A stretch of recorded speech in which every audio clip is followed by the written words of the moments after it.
Coming to you live from Stuart, Florida, the greatest little town in the world. It's the Get Up and Go Show on AM 1450 WSTU. You're invited to call the show anytime at 772-9788. And now, broadcasting live from their palatial studios, here are your hosts, Evan and Bonnie.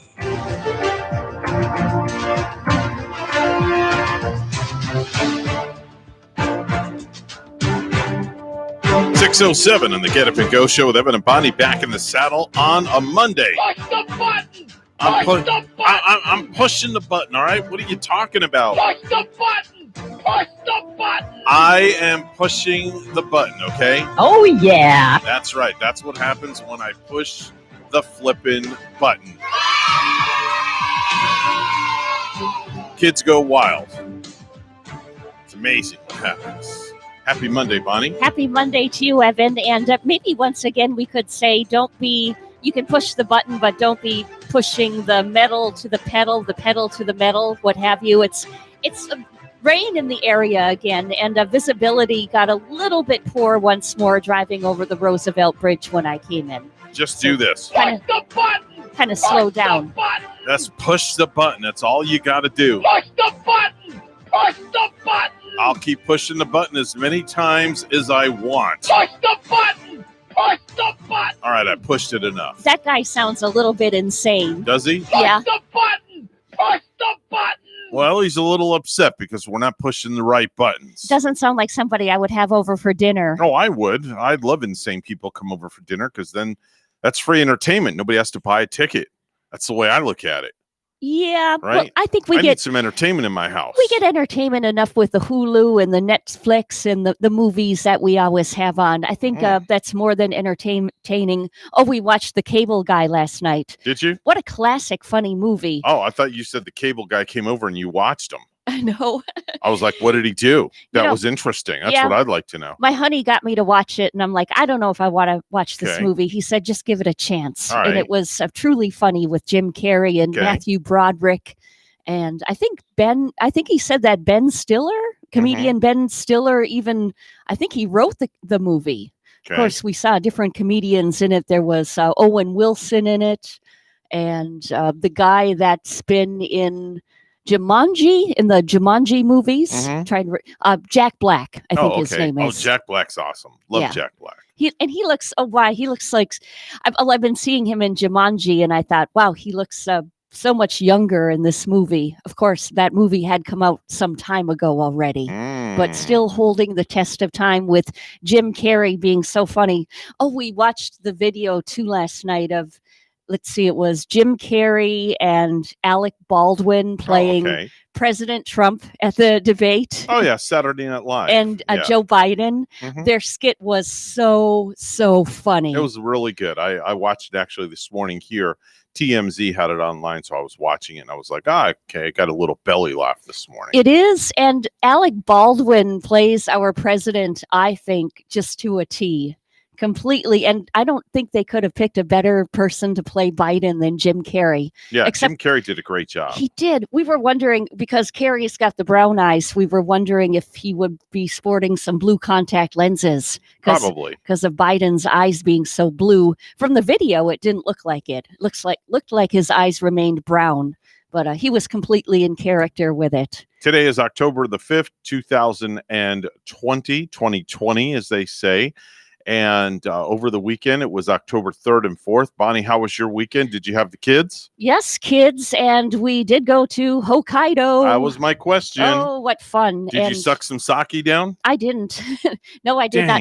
I had one adult beverage. It was a whiskey Coke when we were waiting to get in. We had Coke and whiskey. Okay. We had like a 45 to an hour wait, which really? Turned out to be, it was so busy on Saturday. Evan. What time did you go? 6:00. Worst time to go. And I could have told you that one. Well, I called earlier. A newborn could have told you that one. I called earlier, and they didn't want to take reservations. Nope. So, but we got there, and actually, they said it was going to be a 45-minute to an hour wait, which turned out to be much less time. Now, did you have the whole table to yourself? No. half of your side to yourself? Half of the side, and we shared the rest of the table with one other lovely family. Okay, so how many people did you guys have sitting there? Oh, I would have to say, oh, good gosh. So there were 5 of us, and I think there were 4 on the other side. So there was 9. So 9. So, wow. So they didn't social distance the other family from you guys. That's interesting. Yeah. Okay. But the whole house, the whole house was packed, and I'm saying including the bar area. Wow. They were doing some really solid business on Saturday night. Now, were people wearing masks while they were in there until they sat down? Oh, yeah, of course. Okay. Now, did you see Ram?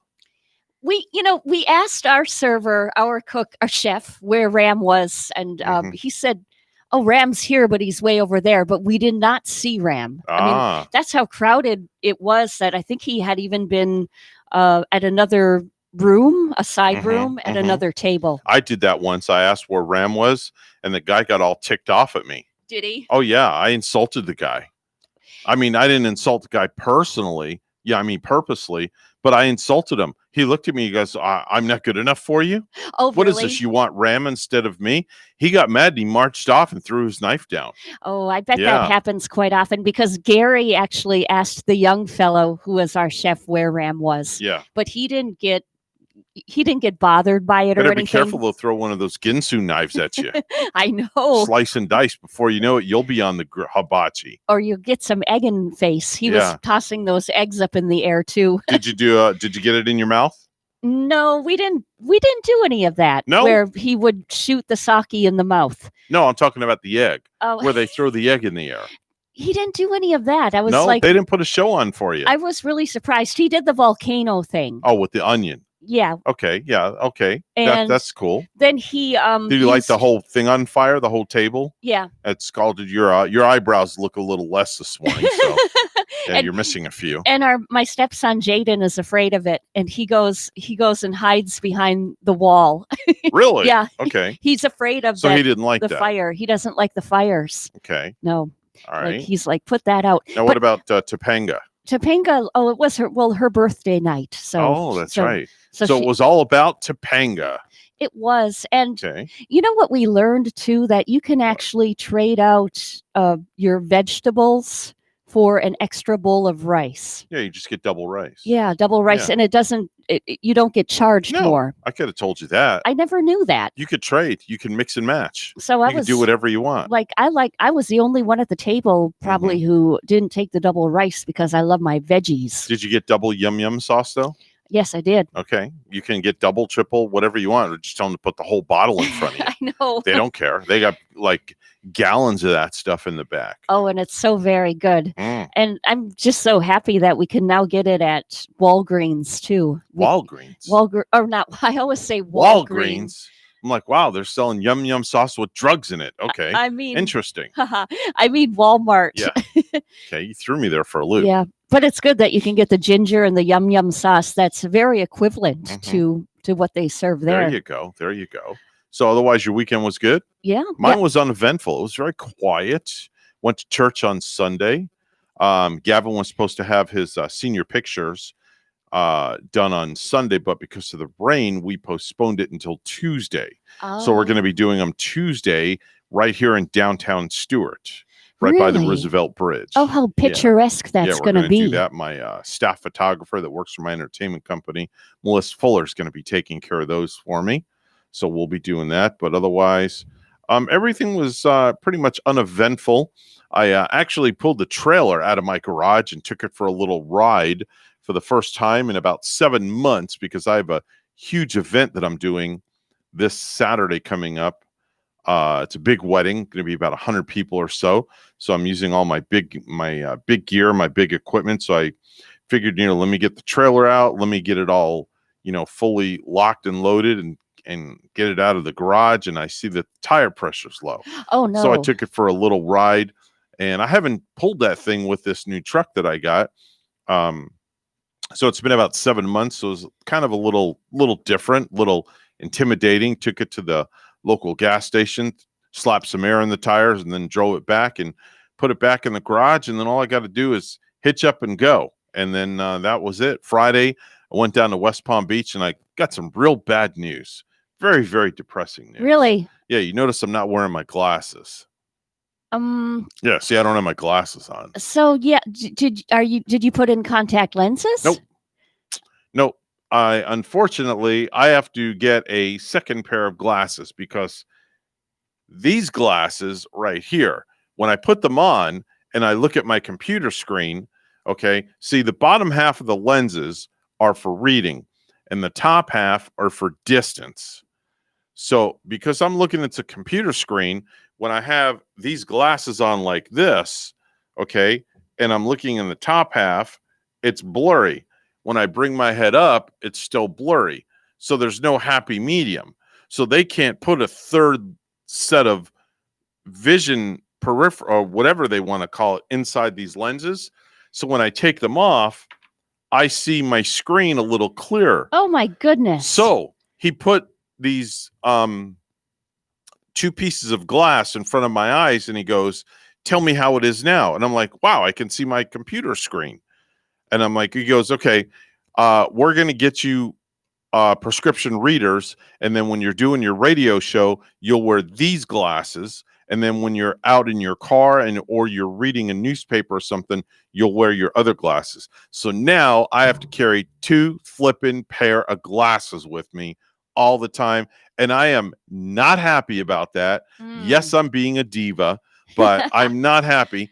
And I've got a pair of prescription sunglasses in my bag. So now I'm going to have 3 pair of glasses that I have to carry with me. I can't even carry my own dang wallet around.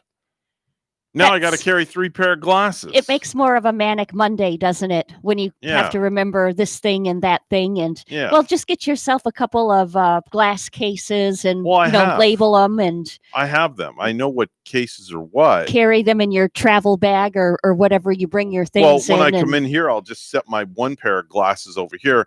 But see, I did that. And then last week when I did that, the show host that was here took my glasses and walked out the door with them thinking they were his glasses because they look the same. And then he gets out the door and puts them on and he can't see where he is. And he goes, oh, these aren't my glasses. And he brings them back into me. That could happen to us too, because mine look a little bit similar to yours. Do they really? Yeah, they do. A little bit. They're brown like boy glasses, but they suit me. But they suit me fine. Boy glasses. You don't have boy glasses. I know. I guess I don't. They're just like a little bit. They're not like the really expensive, stylish kind. They're the $40 pair of glasses that I get at Cohen's. Oh, it's really nice. Cohen's Optical. I think they opened now in St. Lucie West, which is really convenient for me because I'm close to there. But if I go there now, I'm just gonna miss seeing Dr. Durante. So, but I'll probably still go to the mall and have Dr. Durante give me my eye exam, my yearly eye exam. Your yearly. You got to do it annually. This is true. It's been 18 months since I had my eyes examined. So I was like, wow, what the heck's going on here? Yeah. I was just like, it just didn't sound like you had the best news this time. No. And I look forward to it every year when Dr. Durante gives me that good news and tells me that my eyesight hasn't changed. Well, that's what happens when you get older. Just crap happens. You get older, you lose your eyesight, you start, just different things happen. Oh, yeah. But it is what it is. I found that, gathering around with the family and playing Trivial Pursuit. And now I need readers to read the questions on those cards. Really? That print has gotten so small. I have to put something over my glasses or over my contacts that are readers. And then the fine print comes larger to me. It's amazing. It just blows up right in front of you. It blows up. And I've got my new debit card in the mail. And can I borrow it? Sure. What would you like to buy? I just want to go on Amazon.com and spend a couple $100. But I was happy to see the numbers and the phone number too on my credit card are now expanded. They're making the numbers and the fine print larger. So I was more than happy to see that because I'm always putting on my readers too, searching for that 1-800 or 866 I have a magnifying glass at home that I use. I'm not ashamed to say that. It was my dad's actually. But I have a magnifying glass that if I can't read something that's like really fine print, like on this thing, I could not tell you what that says right there. Under that big print, I could not tell you if my life dependent on it right now. Hand that one over. Let me see if I can see it. Now, you have to hold it about this far away. Yeah. Okay. This far away from you. Take your glasses off, though, because I don't have my glasses on. Now, if I take my glasses so I'm going to off. hold it. I'm going to hold it right there. All right. Right there. Oh.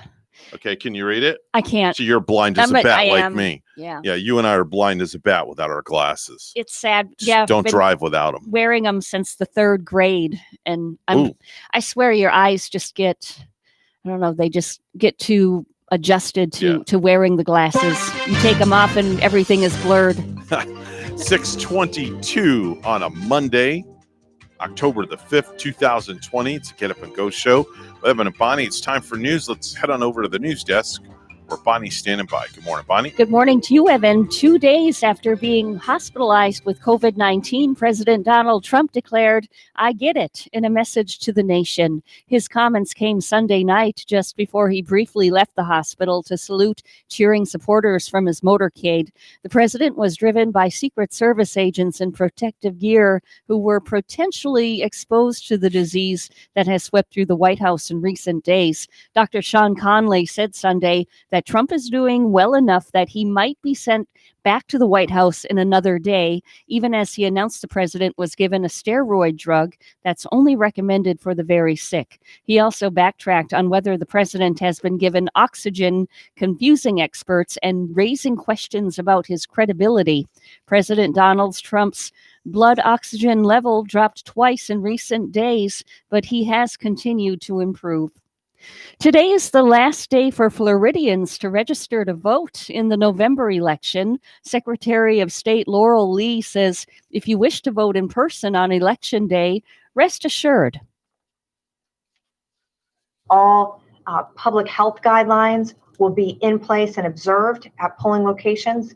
There'll be masks, hand sanitizer, social distancing. They're taking great care to sanitize equipment and the facility itself in between voters.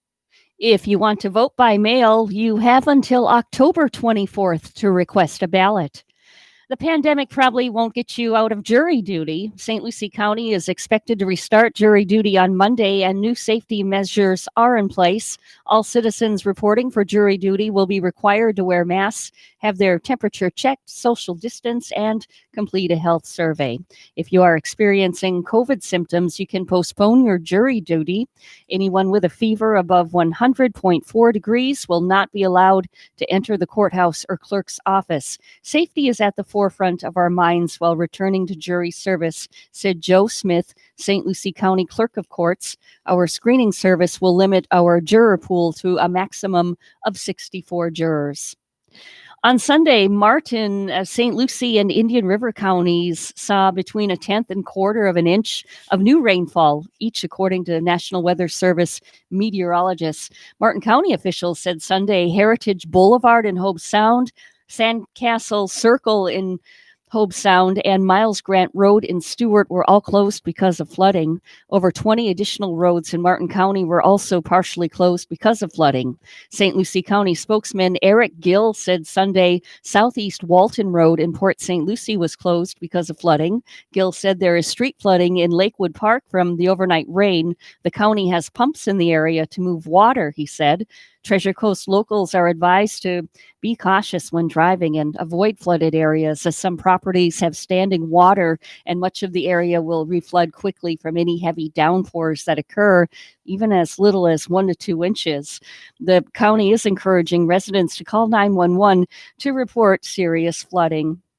Lastly, a Fort Pierce man is accused of trafficking over 1 ounce of cocaine and having over 1 pound of marijuana in his home. Kevin Holloway, age 43, of the 8200 block of Paso Robles Boulevard in Fort Pierce, was arrested on charges of trafficking cocaine over 28 grams and less than 150 grams, possession of a firearm by a convicted felon, possession of drug paraphernalia, and possession of marijuana over 20 grams. St. Lucie County Sheriff's Office deputies said that around 1 p.m. Thursday, they went to Holloway's home with a narcotics search warrant. Deputies said they stopped Holloway in front of the home and then searched inside the resident. The deputies also found 1.41 ounces of cocaine cocaine, 1.16 pounds of marijuana, an AK-47 rifle, a handgun, two digital scales, and other items. Holloway was taken to St. Lucie County Jail with a $48,750 bail, where he was later released.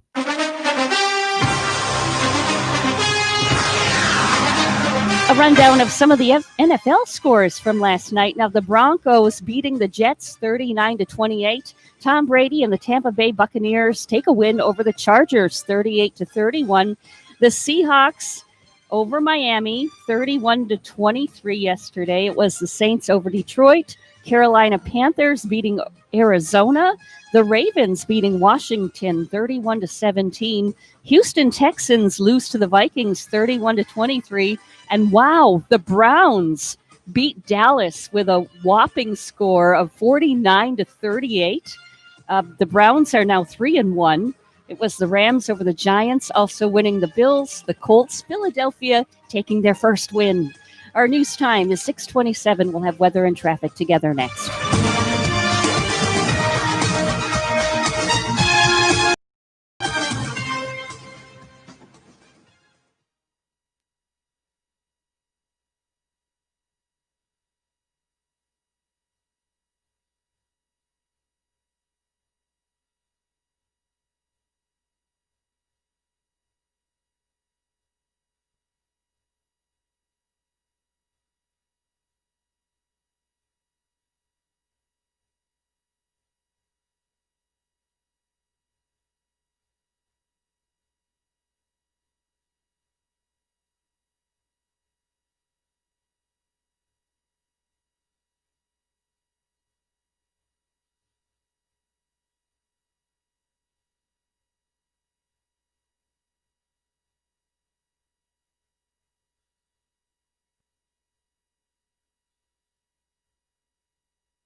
$6:29, the time on the Get Up and Go show, the Monday edition with Evan and Bonnie. It's time for traffic and weather together.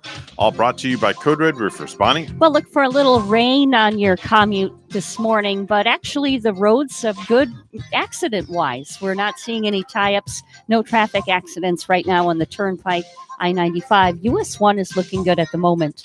There's your latest look at traffic. And right now it's partly cloudy and 74 in Port St. Lucie. In Lagos, Nigeria, 83 and partly sunny. Here's our forecast at WPTV. Happy Monday, my sunshines. Temperatures starting off this morning in the mid to upper 70s, partly cloudy skies, isolated showers with some spotty downpours for that morning commute. This afternoon, highs in the upper 80s, feels like temperatures in the upper 90s. Partly sunny skies with a 40% chance for scattered showers and storms. Tonight, lows in the upper 70s, increasing clouds. Tomorrow and Wednesday, tropical moisture associated with the tropical disturbance will increase our rain chances to 50%. Highs in the upper 80s through the middle of the week. By the end of the work week, drier air moves in, more sunshine with lower rain chances, highs in the upper 80s. I'm WPTV First Alert Meteorologist Katya Hall on WSTU AM 1450, Martin County's Heritage Station.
Let's get back to the Get Up and Go show. Here's Evan and Bonnie.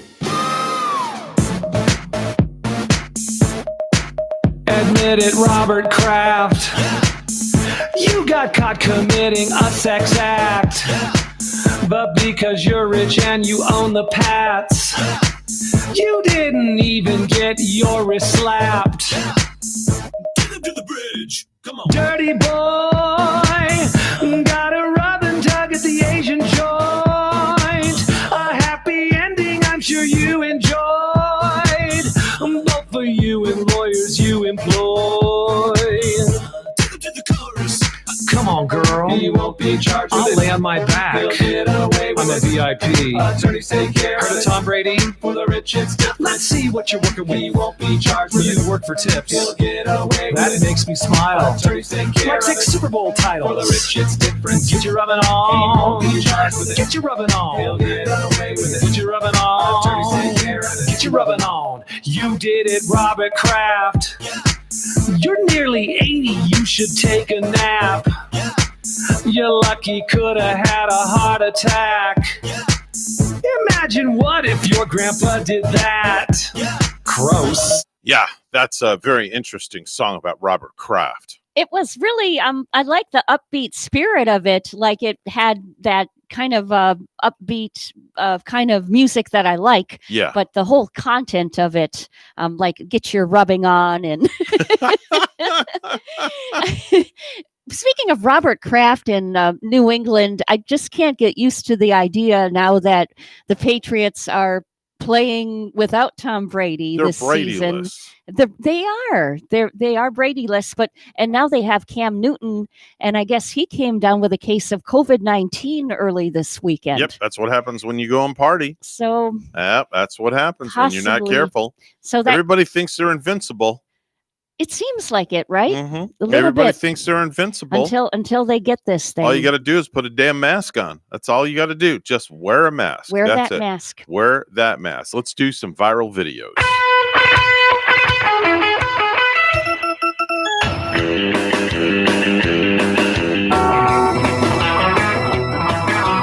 Well, Bonnie, they say that if TV reporters did the Newsy Talk at Home thing, this is what it would sound like. Here's Jeanette Reyes of WPVI in Philadelphia and her husband, Good Morning Washington anchor Robert Burton, discussing their dinner plans. Let's listen in. Reporting live here in the kitchen. Your time now is 5:52, and we're trying to figure out what we'd like for dinner. So the options are right now lasagna, chicken fettuccine alfredo, or a ribeye. If you can help us out here, we'd love to hear from you. Send us an email at 7abc.com and let us know what the choice is for tonight. Robert. All right, Jeanette, thanks. In the meantime, I am checking that poll, and a lot of people seem to be in favor of that steak. When I say a lot of people, of course, I mean me. So when that steak is done, let me know. I like it medium rare, as you know. And when it's done, I will meet you at the dining room table. But for now, live in the kitchen on the other side of the bar, Robert Burton. Not for real, though. What you trying to eat? I can do McDonald's. You know, that new quarter pounder slap. Yeah, it's two news anchors getting a little creative and funny there. Yeah, I guess they're gonna talk like that in the house if they're two news people that are married and in Yeah. the same situation in the kitchen. I noticed they're not broadcasting to any kids there yet. So No. it looks like she and he, they're what, newscasters in Philadelphia, Yep. that area. Yep. And no kiddies to talk to in the No household kitties yet. to talk to at all. And speaking of kids, this next video where there's a little boy who may have a future in stand-up comedy. He's reading a math problem in a book about somebody named Jaden who has $1 bill, 1 quarter, and 2 pennies. And when it asks how much money he has, the kid says, quote, Jaden is broke. Okay, let's listen. Jaden has $1 bill, 1 quarter, and 2 pennies. How much money does he have? Jaden broke. I want that kid's laugh. I have to hear that again. I have to hear that again. Jaden has $1 bill, 1 quarter, and 2 pennies. How much money does he have? Jaden broke. Yeah, I like that one. That laugh is infectious. That laugh, I gotta hear it one more time. Jaden has That laugh $1 bill, is infectious. 1 quarter, and 2 pennies. How much money does he have? Jaden broke. Kid is funny. So he's saying if you have $1.27 in your pocket, you don't have anything. You broke. You be broke, as he says. I wonder how much that kid's allowance is. His parents probably give him $3 to $5 a day. Probably. and he's laughing at Jaden having $1.27. Yeah. Bonnie, you know that Amazon drivers, they have enough on their plate when they're out driving. Well, there's video from a doorbell cam of an animatronic Halloween decoration scaring the bejesus out of an Amazon delivery guy. It's a woman in a chair with a creepy voice, and then she jumps out at the Amazon driver. Listen. There's the Amazon driver. It's coming up. I told you to stay away.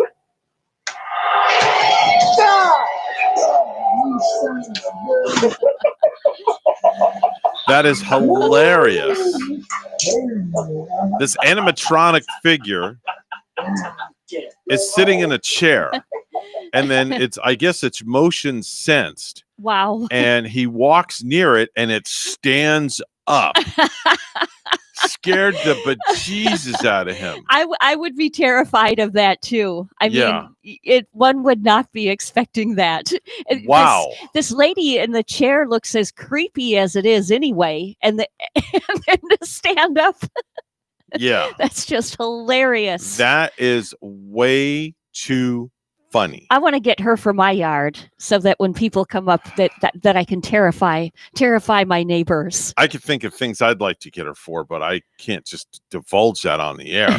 That would be way too cruel to do. I've been seeing the coolest decorations around my town. I love this time of year because of all the Halloween decorations. I particularly love Christmas with the Christmas decor, but as I was running on Saturday, just a couple of blocks from my house, these people, I didn't see the decorations. First, I heard them, Evan. I heard this witch laughing, and I heard the whoo, hoo, hoo, hoo, hoo, hee, hee, hee, hee, hee. And I'm like, where is this coming from? And the sun was just about to come up. You could barely see, but then I saw these figures hanging in the trees, waving in the winds. And these were the coolest Halloween figures, like making that sort of noise. Oh, wow. So next Saturday on my run, I seriously want to run down that same street because it was so wickedly cool. With the wind blowing and the haunting sounds. And some people just have the coolest decorations. Really? I still have yet to see was really popular this year at Home Depot, possibly Lowe's.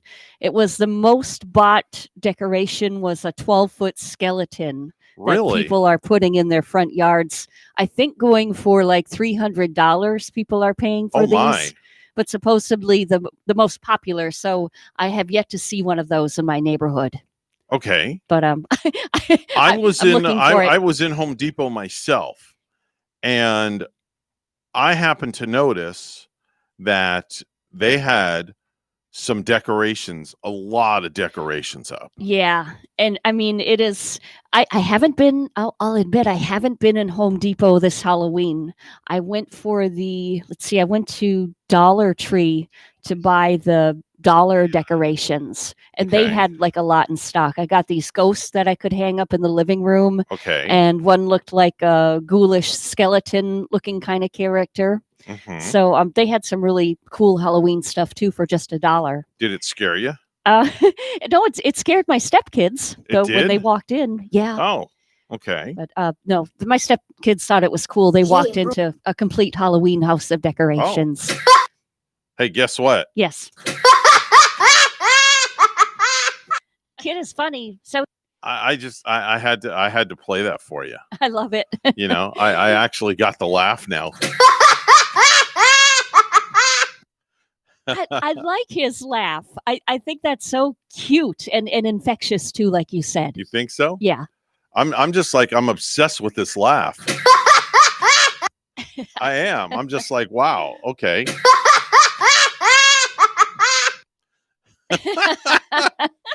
that just is like the best. That laugh is going viral. That just makes you smile. It does. It's going to carry a happy tune in my step for the rest of the entire day. For the rest of your entire day? Just thinking of that little kid's laugh. Really? Yeah. Okay. It's going to be running through my mind this morning when I'm doing massage. Really? Yeah. So in other words, every time you get a massage and somebody says something to you and it's funny, you're just going to go, and that's it. I love it. Wow. The only, usually sometimes on a Monday morning though, Evan, if I eat too fast before I give a massage, when I get to work, later my stomach starts to growl. Really? Yeah. It's just like, why is that? It's so embarrassing because my food is digesting. Okay. So then I get really embarrassed about it, and like I try to turn the music up in the room, but then if it keeps... And you're afraid this will happen. Right? And then if my stomach keeps growling, I just tell my client that I have a baby otter in my stomach. A baby otter? Yeah. What? I try to make light of it. That's that baby otter that keeps growling in my stomach. A baby otter. How in the world do you fit a baby otter in your stomach? That's just like what I do to make light about my stomach growling it growls and growls and moans and growls and it won't go away. Wow. I'll be just like I just can't get rid of that baby otter. Okay. Well, maybe the baby otter needs to go to SeaWorld or something. I don't know. Hey, did you know that if you're a doctor, you are most often late for a doctor's appointment? Think about that one. Think about that one for a minute. If you're a doctor and you're going to a doctor's appointment, then you're late for your doctor's appointment. That's what they say. Did you also know that 8 out of 10 teenagers admit to having a curfew? Yeah. Okay. Yeah, I can believe that. Now, I don't have a curfew on Gavin. You don't. Okay, we don't. We have no curfew on Gavin. But now he's a senior. It doesn't matter. So, he's 17. Yeah. But Rachel and I both feel as parents that we don't need to put a curfew on him because he's very responsible. Like yesterday, for instance, he didn't tell us. He asked if he could go play soccer with some of his church friends after church. And we said that was fine. So he gets in his car and he told us where he was going. And, that was it. That was the end of it. I didn't ask him to call me when he got there or, check in every so often. So my phone rings and he goes, "Hey, Dad, just want to let you know I got to the field okay. Just thought I'd tell you." That's awesome. He seems like a really nice boy. Like you could trust him. Like you could trust Gavin. Most definitely. Yeah. Most definitely. And now he's a senior. He doesn't have a curfew. Has he ever? We've never really put a curfew on him because he's responsible enough. Yeah. In my humble opinion. So we feel that we've never really needed to do that. Well, that's a way to be. And the young lad that he is, that's why he, keeps his job, the job that he does, which is really good. He's got 2 jobs. And he works 2, but one of them is, has stopped because of COVID. And that's the one at the stadium where he's a bat boy for the Mets, but he's still working at Publix. Right. Still doing his thing as a cashier. So if you're ever over in Publix in the Tradition area, look for the good-looking boy. I'm a little partial, but look for the good-looking boy with the blondish brown hair parted down the middle. He is a good-looking boy. Just got a fresh haircut. He's a cashier, white shirt, and of course he wears his apron. His name is Gavin. You'll see it on his tag, and just tell him that you heard his dad talking about him on the radio. Tell him that Daddy sent you. No, don't say Daddy sent you. No. No. We don't want to embarrass the poor kid. He took a nice graduation picture. I saw that on Facebook. Some nice photos. Speaking of nice pictures, you and Gary posted a nice picture over the weekend together. Thanks. Yeah. I saw that. Where was that taken at? At Big Apple. Oh, you guys went for some pizza? Yeah. What day was that? Yesterday, last night. Oh, so you went Sunday. That was after the kids left? Yep. So you guys had some me time together. Just the two of you. It was a little date night. That's right. Okay. So what'd you guys order? Cheese pizza? Big Italian. We like those cold Italian subs when we go. Okay. It's just what we were in the mood for. Okay. Don't get me wrong. Their pizza's very, very good. Okay. But we were just both in the mood for a cold sub. Fine. Nothing wrong with that. Nothing wrong with a good cold sub, as they say. Yeah. And sometimes we like to just order one sub and split it in half and buy some chicken wings and split those. Okay. Yeah, I saw the picture. I was like, oh, look how cute. They're on a date night. Isn't that sweet? And then almost picked up the phone, wanted to call you guys. But I'm like, nah, let me leave them be. They're on their date night. Well, you'll have to join us at Big Apple one of these nights. Rachel and I will have to do that. We'll have to come out and hang out with you guys sometime. It is 6:48 news time. Let's go to the news desk. Bonnie's standing by. Good morning, Bon. Good morning, Evan. Well, one teen died and 3 others were injured in an ATV accident in Indian River County on Sunday. Florida Highway Patrol says 5 Vero Beach teens ranging from ages 13 to 15 were traveling south on 106th Avenue Sunday at 3:23 p.m. and were approaching 77th Street to travel east. The driver of the vehicle could not successfully negotiate the curve and the vehicle overturned. None of the occupants were wearing a safety belt at the time of the crash, and one of the passengers who was seated in the bed of the quad 3-seater was ejected from the vehicle. The 15-year-old boy was pronounced deceased at the scene of the crash by Indian County Fire Rescue. The other teens were transported to Sebastian River Medical Center with non-life-threatening injuries. The driver of the ATV suffered serious injuries. SpaceX is hoping to snap a streak of scrubbed launches today. The company has a liftoff set for 7:51 this morning from Kennedy Space Center. A Falcon 9 rocket will carry more Starlink satellites into low Earth orbit to spread broadband internet around the world. 2 drivers were injured Sunday morning after being involved in a head-on collision in Port St. Lucie. Police responded to the intersection of Southwest Plantation Terrace and Southwest California Boulevard and located the crash. One driver was flown to an area hospital with serious injuries. The other driver was taken to a local hospital by St. Lucie County Fire Rescue with unknown injuries. Port St. Lucie Police traffic homicide investigators are on the scene conducting an investigation. Today is the last day for Floridians to register to vote in the November election. Secretary of State Laurel Lee says if you wish to vote in person on Election Day, rest assured. All public health guidelines will be in place and observed at polling locations. There'll be masks, hand sanitizer, social distancing. They're taking great care to sanitize equipment and the facility itself in between voters. If you want to vote by mail, you have until October 24th to request a ballot. Lastly, when a statewide eviction and foreclosure moratorium expired last Thursday, it meant the only legal protection left for delinquent renters devastated by COVID-19 is from the federal government, but only for another 3 months. And that's only for non-paying tenants who can prove in court their liability to pay rent is directly related to the coronavirus pandemic that caused massive layoffs beginning in March.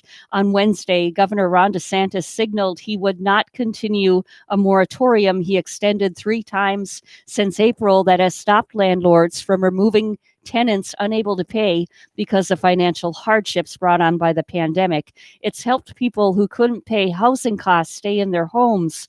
The CDC moratorium was enacted September 4 to assist individuals suffering the economic fallout from the pandemic absent an agreement with Congress on a more far-reaching package that would have the force of law. To stop evictions, federal health officials are relying on the 1944 Public Health Services Act, which gives the Trump administration broad quarantine powers.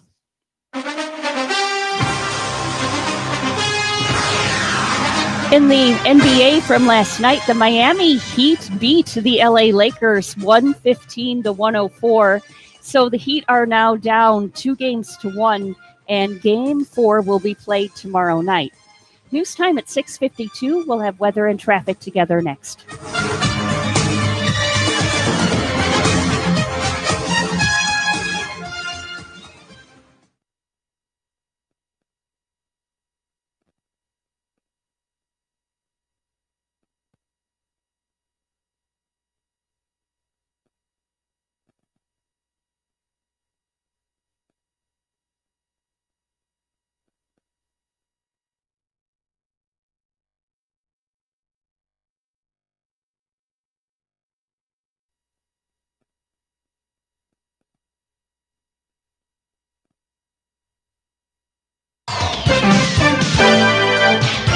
6:52 on the Get Up and Go show with Evan and Bonnie. It's time for traffic and weather together.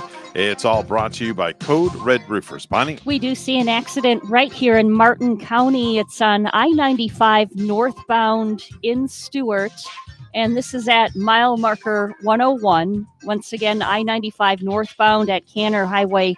There's not any roadblocks, so you should get through there still pretty well. Other areas look fine, and there's your latest look at traffic.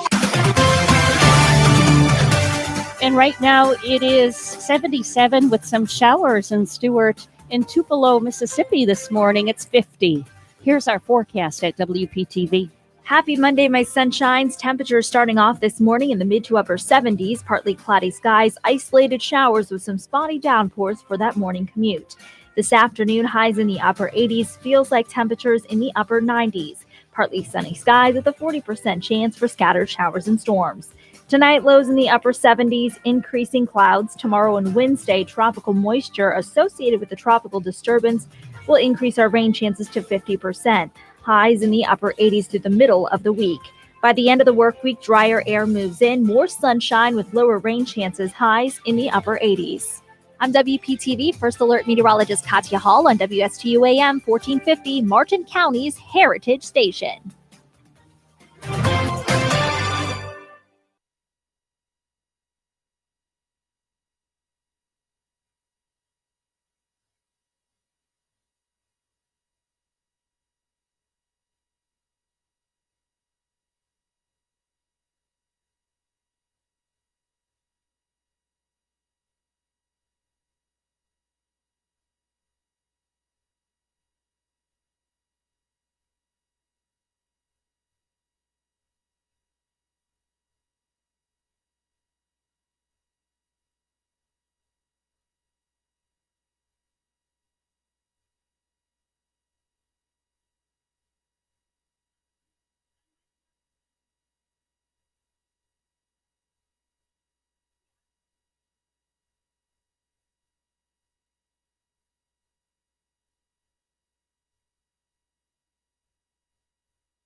If you have a suggestion for the show, we would love to hear from you. Send us an email to WSTUmorningshow@gmail.com. Now let's get back to the Get Up and Go show. Here's Evan and Bonnie. And now today's episode of The Married Couple. Labor Day's over. Summer is over. That wasn't even like a summer. Lost summer. Worst summer ever. Bummer summer. Bummer summer. Join us next time for Bummer.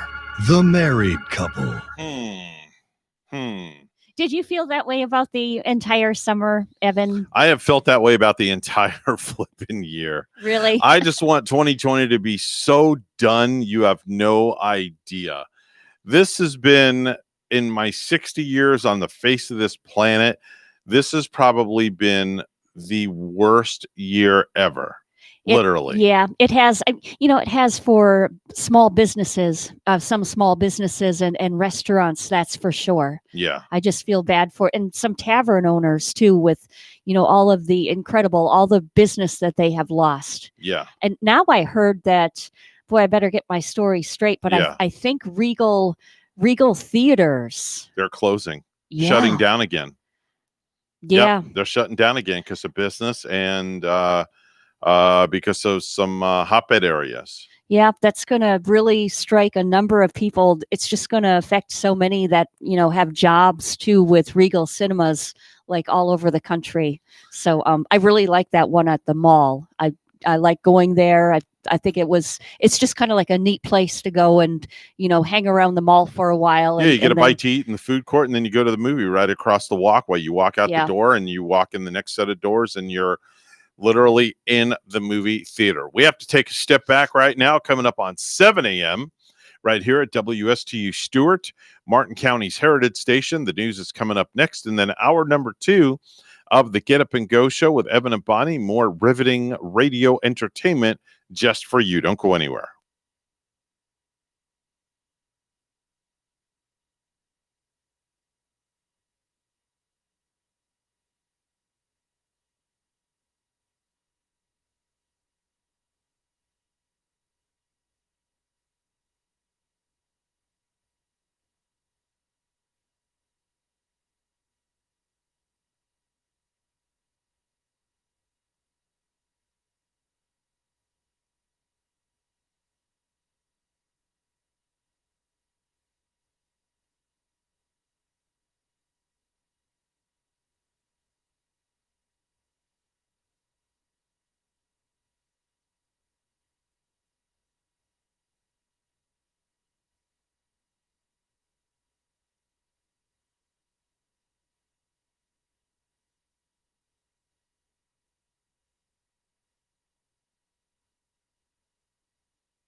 to you live from Stuart, Florida, the greatest little town in the world. It's the Get Up and Go Show on AM 1450 WSTU. You're invited to call the show anytime at 772-220-9788. And now, broadcasting live from their palatial studios, here are your hosts, Evan and Bonnie. 7:07 on the Get Up and Go Show with yours truly. That's right. They call me Evan, just like they call him Phil, and they call her Bonnie. Good morning, sunshine. That's right. We say good morning. Good morning, world. That's right. We're always having a great time. Wow, that kid's really laughing. Yeah, without a doubt. Hey, it's a funny show this morning, isn't it? That kid is laughing like it's Saturday or something. Telling you. You know, like he's watching those Saturday morning cartoons. Yeah, he's laughing. You know why he's laughing? Because he did this. That's right. That's why he's laughing. Maybe he probably heard you do that. He did, but then he said, "Eat your damn dinner."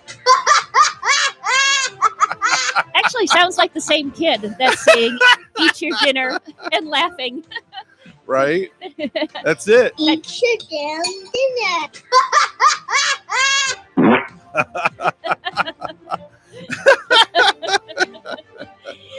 Oh, I'm being silly. Evan's over here sitting on a whoopee cushion. Yeah, exactly. Excuse me. I'm on a whoopee cushion. Well, you're on a whoopee cushion too. Excuse yourself, Bonnie. Oh, goodness. That's not very ladylike. Calm down, Bonnie. What you have? Hokkaido's hanging over for you. Jeez. I have more of that when I get to work today. I bet you do. That's why. And that meat is so tender and juicy. Is it really? Okay. And more of that fried rice, please. Oh, boy. Bonnie, I need to get you something. You're hurting yourself over there. We've been partying in the studio like we've been drinking sake or something this morning. But no, I didn't bring any in. All right, good. Thank God. Hey, we have a real treat. Phil's going to be here with us on Wednesday. Is he coming in studio? Yeah, and with we're gonna officially kick off in studio Phil's Taste Test. Brought to you. Okay, it's going to be. We have a sponsor for Phil's Taste Test. Yeah. It's brought to you by who? I got to tell you who it's brought to you by. Fredo's Food Trucks. Oh my gosh. Yes. Fredo's Food Truck. Putting out the money for the sponsorship. Yes, Fredo's putting out the money for the sponsorship. That is wonderful. For Phil's Taste Test. It's going to be brought to you by Fredo's Food Trucks. I wonder what Phil is going to be tasting this coming Wednesday. Well, it's not only Phil, it's you also. Oh, I didn't know I was tasting anything. Yes. I thought I was just here to watch Phil do the tasting of it. Well, he's going to taste test one item, but then we're also going to do another thing with you and him. Okay, because he picked something up for me over the weekend. He showed me a picture of it. Because I got tired of waiting for it to come in. It's what I ordered, those jelly beans. Yeah. Okay. Yeah. So they're so good. They have different flavored jelly beans. So what we're going to do is we're going to lay out an assortment of jelly beans on a napkin. Okay.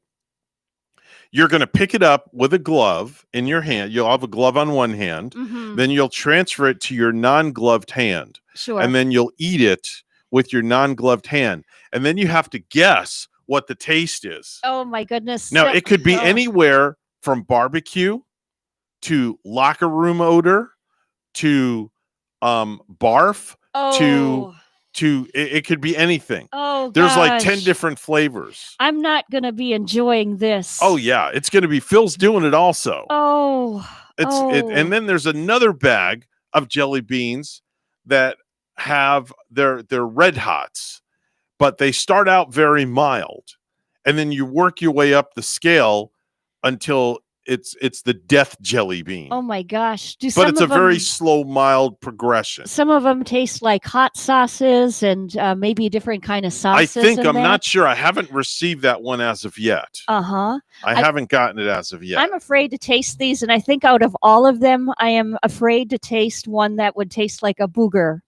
Oh, they have those too. They come out with the farce ones. Yeah, they have boogers. That would gross me out They completely. have booger-tasting jelly beans. I don't like it. That's just like now. Did you know? Nauseous right now. Here's an interesting stat, Bonnie. that 95% of kids, when they were young children, ate their boogers. So they already know what they taste like. Oh, they do. Yeah. 95% of children ate their own boogers. Yeah. Yeah. That's a very interesting isn't stat. that just so very disgusting? Mm-hmm. We should. Okay, so if we're here on Wednesday, tasting. Have all you ever of asked Gary that question when he was a kid? If you ever ate his boogers? I didn't.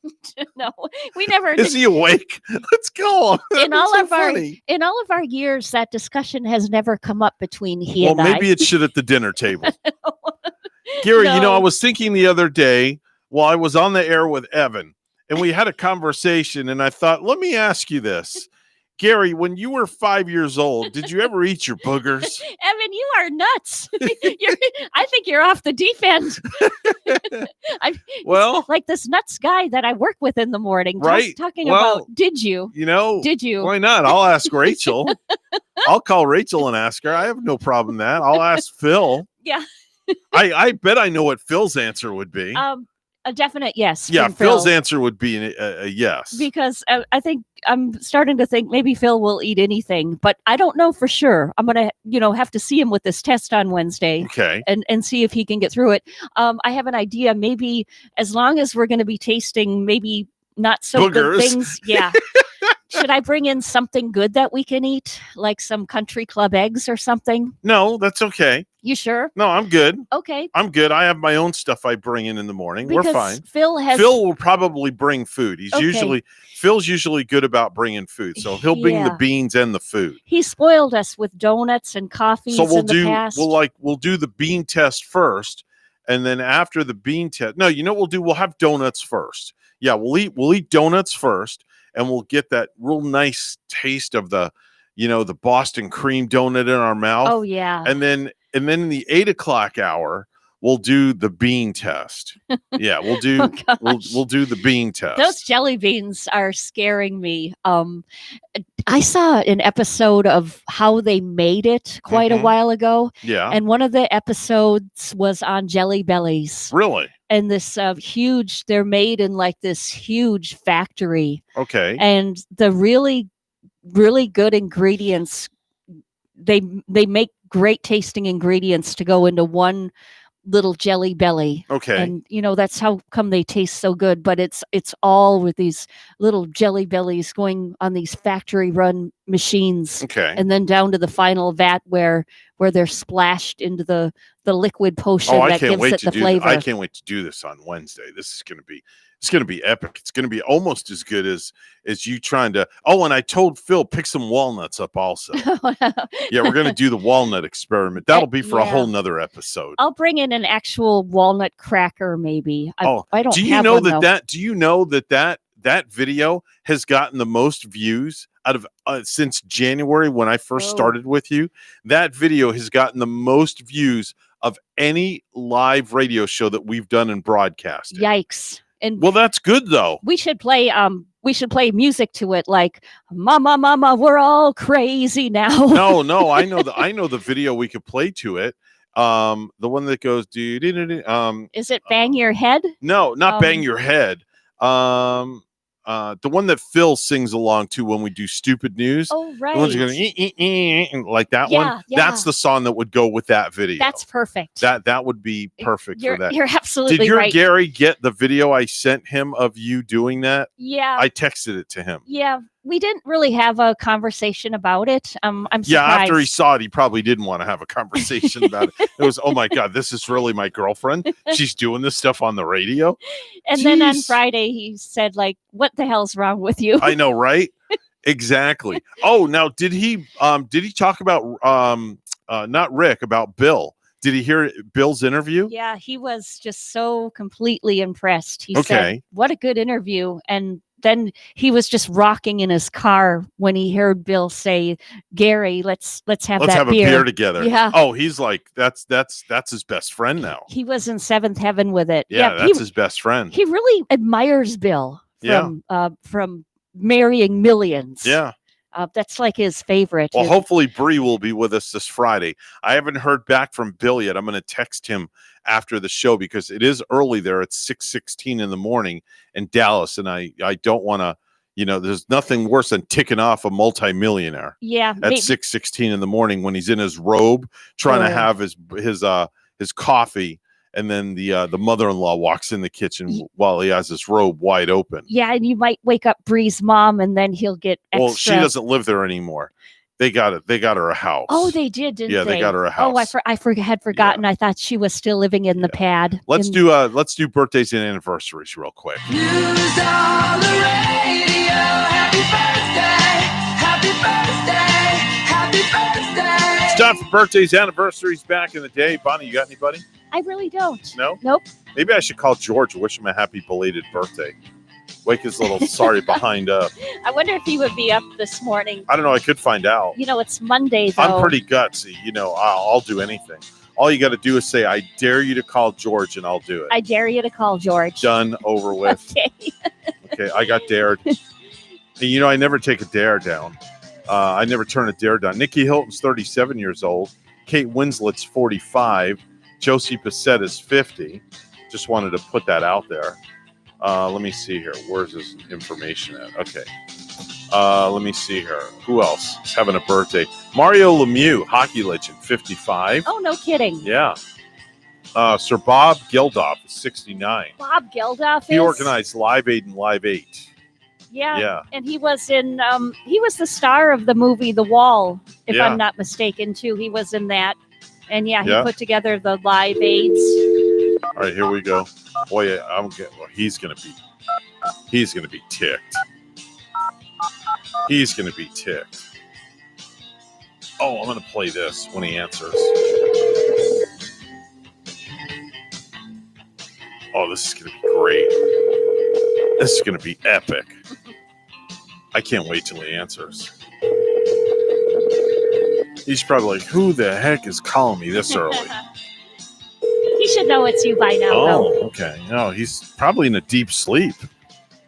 Oh, wow. Yeah, he's not answering, so he's in a deep sleep. He stayed up and partied last night. Yeah, he must have partied because when he answered his phone, I was going to play this. Yeah, I was going to do that. That would really rouse him up.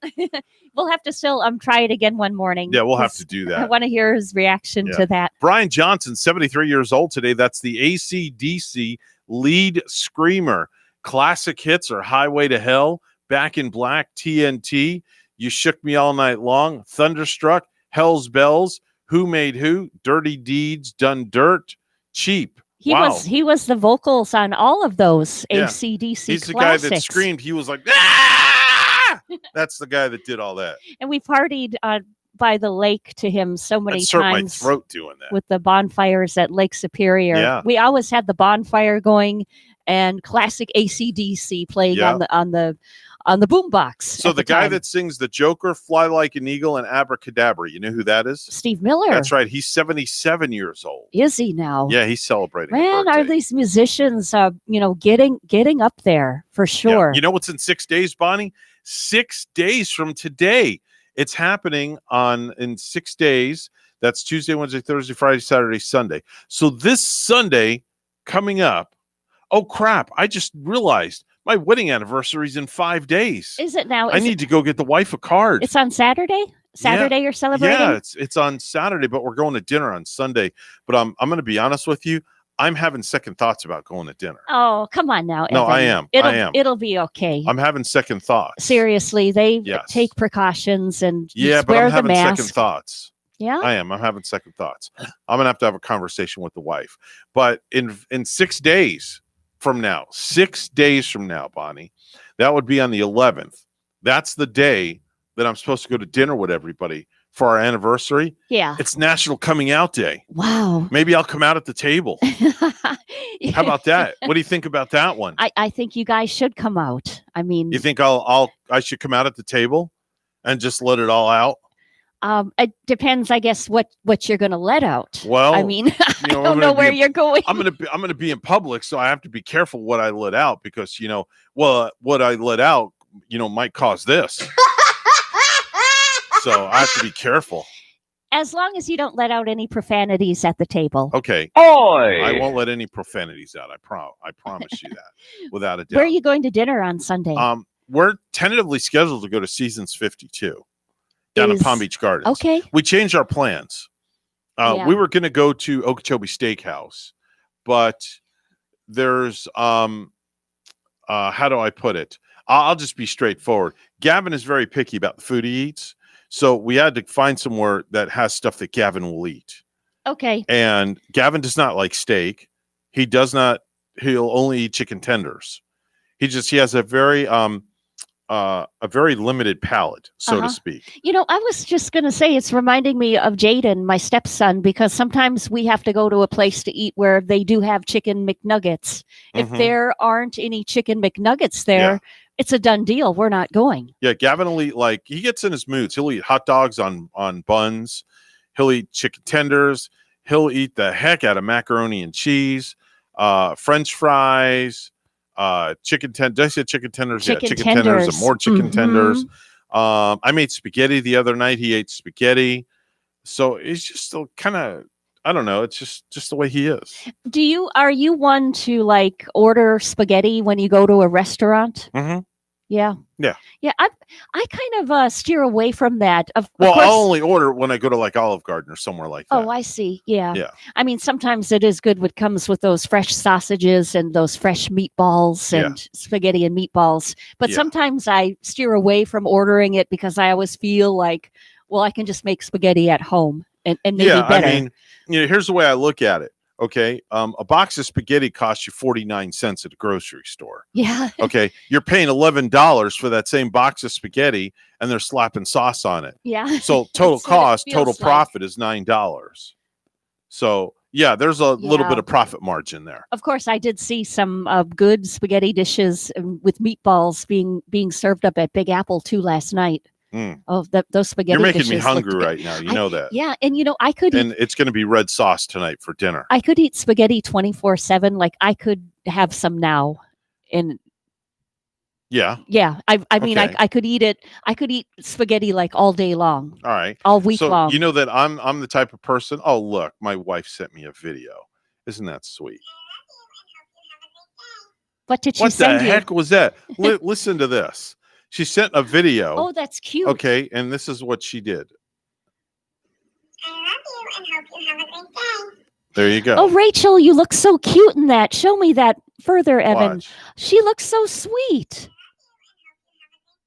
Yeah, it's just she did emojis. What a little doll. What a doll. It's a filter. It's just a filter is what she did. She's into all that filter stuff. Mm-hmm. She filters things well, all the time. Did she what did she say? Driving I love down you? she goes, I love you and have a nice day. That's we'll cool. be driving down the road and she'll just start taking a picture in the car and a selfie and she'll do a filter on it and she'll look at me and I'm in on that filter also.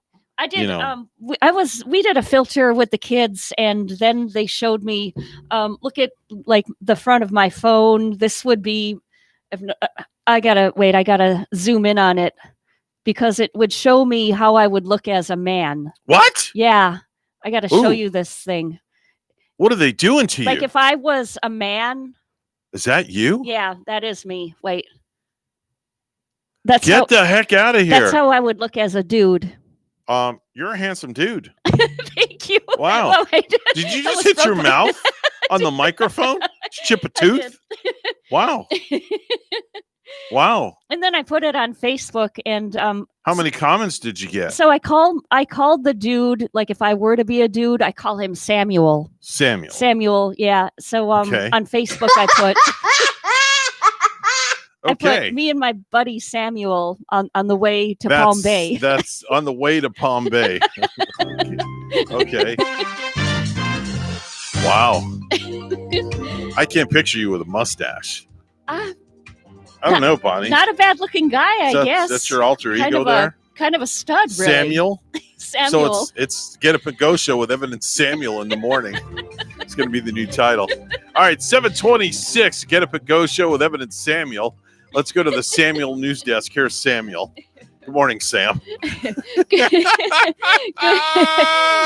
morning. And you know what, Evan? Did you know that today is the last day for Floridians to register to vote in the November election? Secretary of State Laurel Lee says if you wish to vote in person on Election Day, rest assured. All public health guidelines will be in place and observed at polling locations. There'll be masks, hand sanitizer, social distancing. They're taking great care to sanitize equipment and the facility itself in between voters.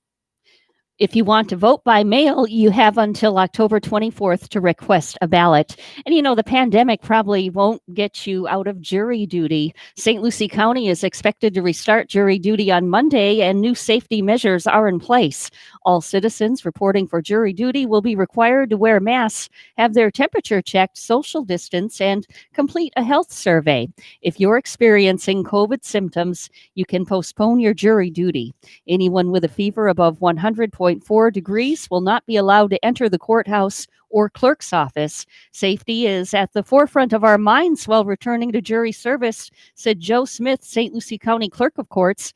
Our screening service will limit our juror pool to a maximum of 64 jurors. Well, one teen died and 3 others were injured in an ATV accident in Indian River County on Sunday. Florida Highway Patrol says 5 Vero Beach teens ranging from ages 13 to 15 were traveling south on 106th Avenue Sunday at 3:23 p.m. and were approaching 77th Street to travel east. The driver of the vehicle could not successfully negotiate the curve, and the vehicle overturned. None of the occupants were wearing a safety belt at the time of the crash, and one of the passengers who was seated in the bed of the quad 3-seater was ejected from the vehicle. The 15-year-old boy was pronounced deceased at the scene of the crash by Indian County Fire Rescue. The other teens were transported to Sebastian River Medical Center with non-life-threatening injuries. The driver of the ATV suffered serious injuries. And lastly, officials with the Indian River County School District say one student at the Vero Beach High School main campus tested positive for COVID-19. The Department of Health conducted a case investigation and contact tracing that identified 12 students and 1 staff member who have come into close contact with the student. Those 12 students and 1 staff member will be quarantining before returning to campus. All Vero Beach High School families and staff members have been notified about the positive case. Well, in the NBA from last night, the Miami Heat took over the LA Lakers by a score of 115 to 104. So Miami Heat are now down 2-1. And Game 4 is going to be played tomorrow night. Our news time is 7:29. We'll have weather and traffic together coming up.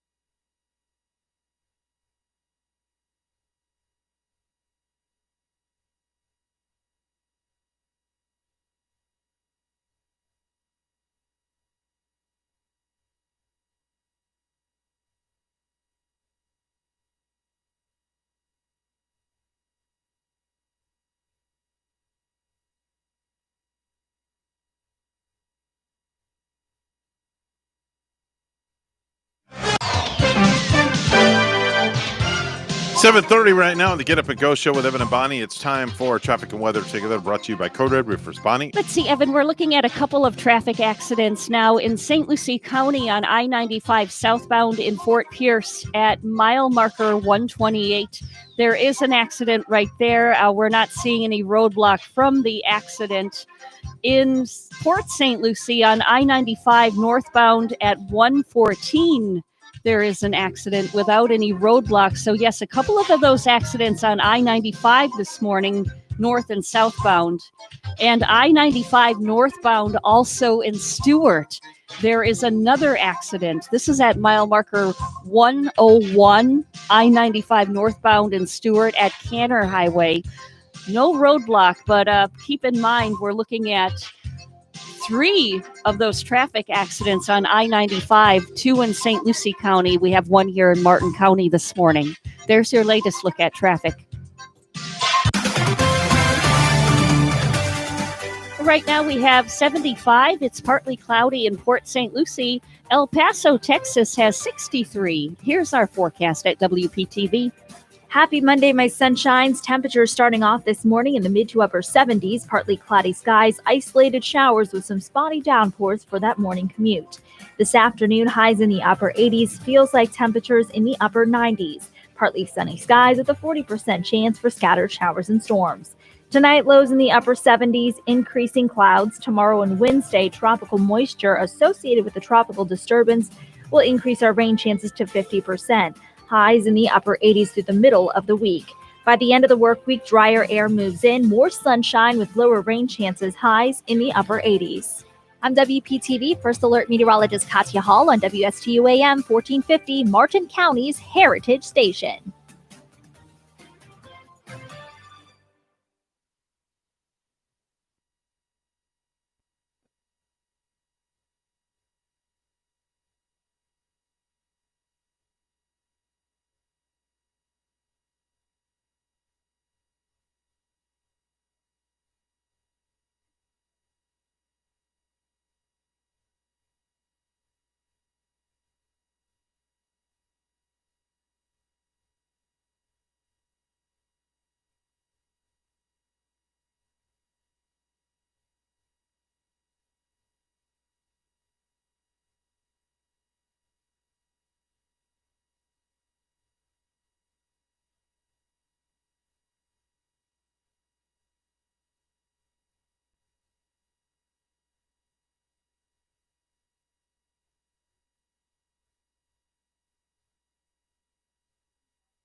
Mornings are better with the Get Up and Go Show with Evan and Bonnie on WSTU. Did you know it's National Be Nice Day? We're gonna be nice. Okay. I promise it'll change your life. Be nice. National Be Nice Day. Nice. Nice. Be nice. Be nice. Nice. Oh, yes, nice. Nice, huh? Nice. Be nice, dude. Come on, just be nice, dude. We can be nice. Wouldn't it be nice?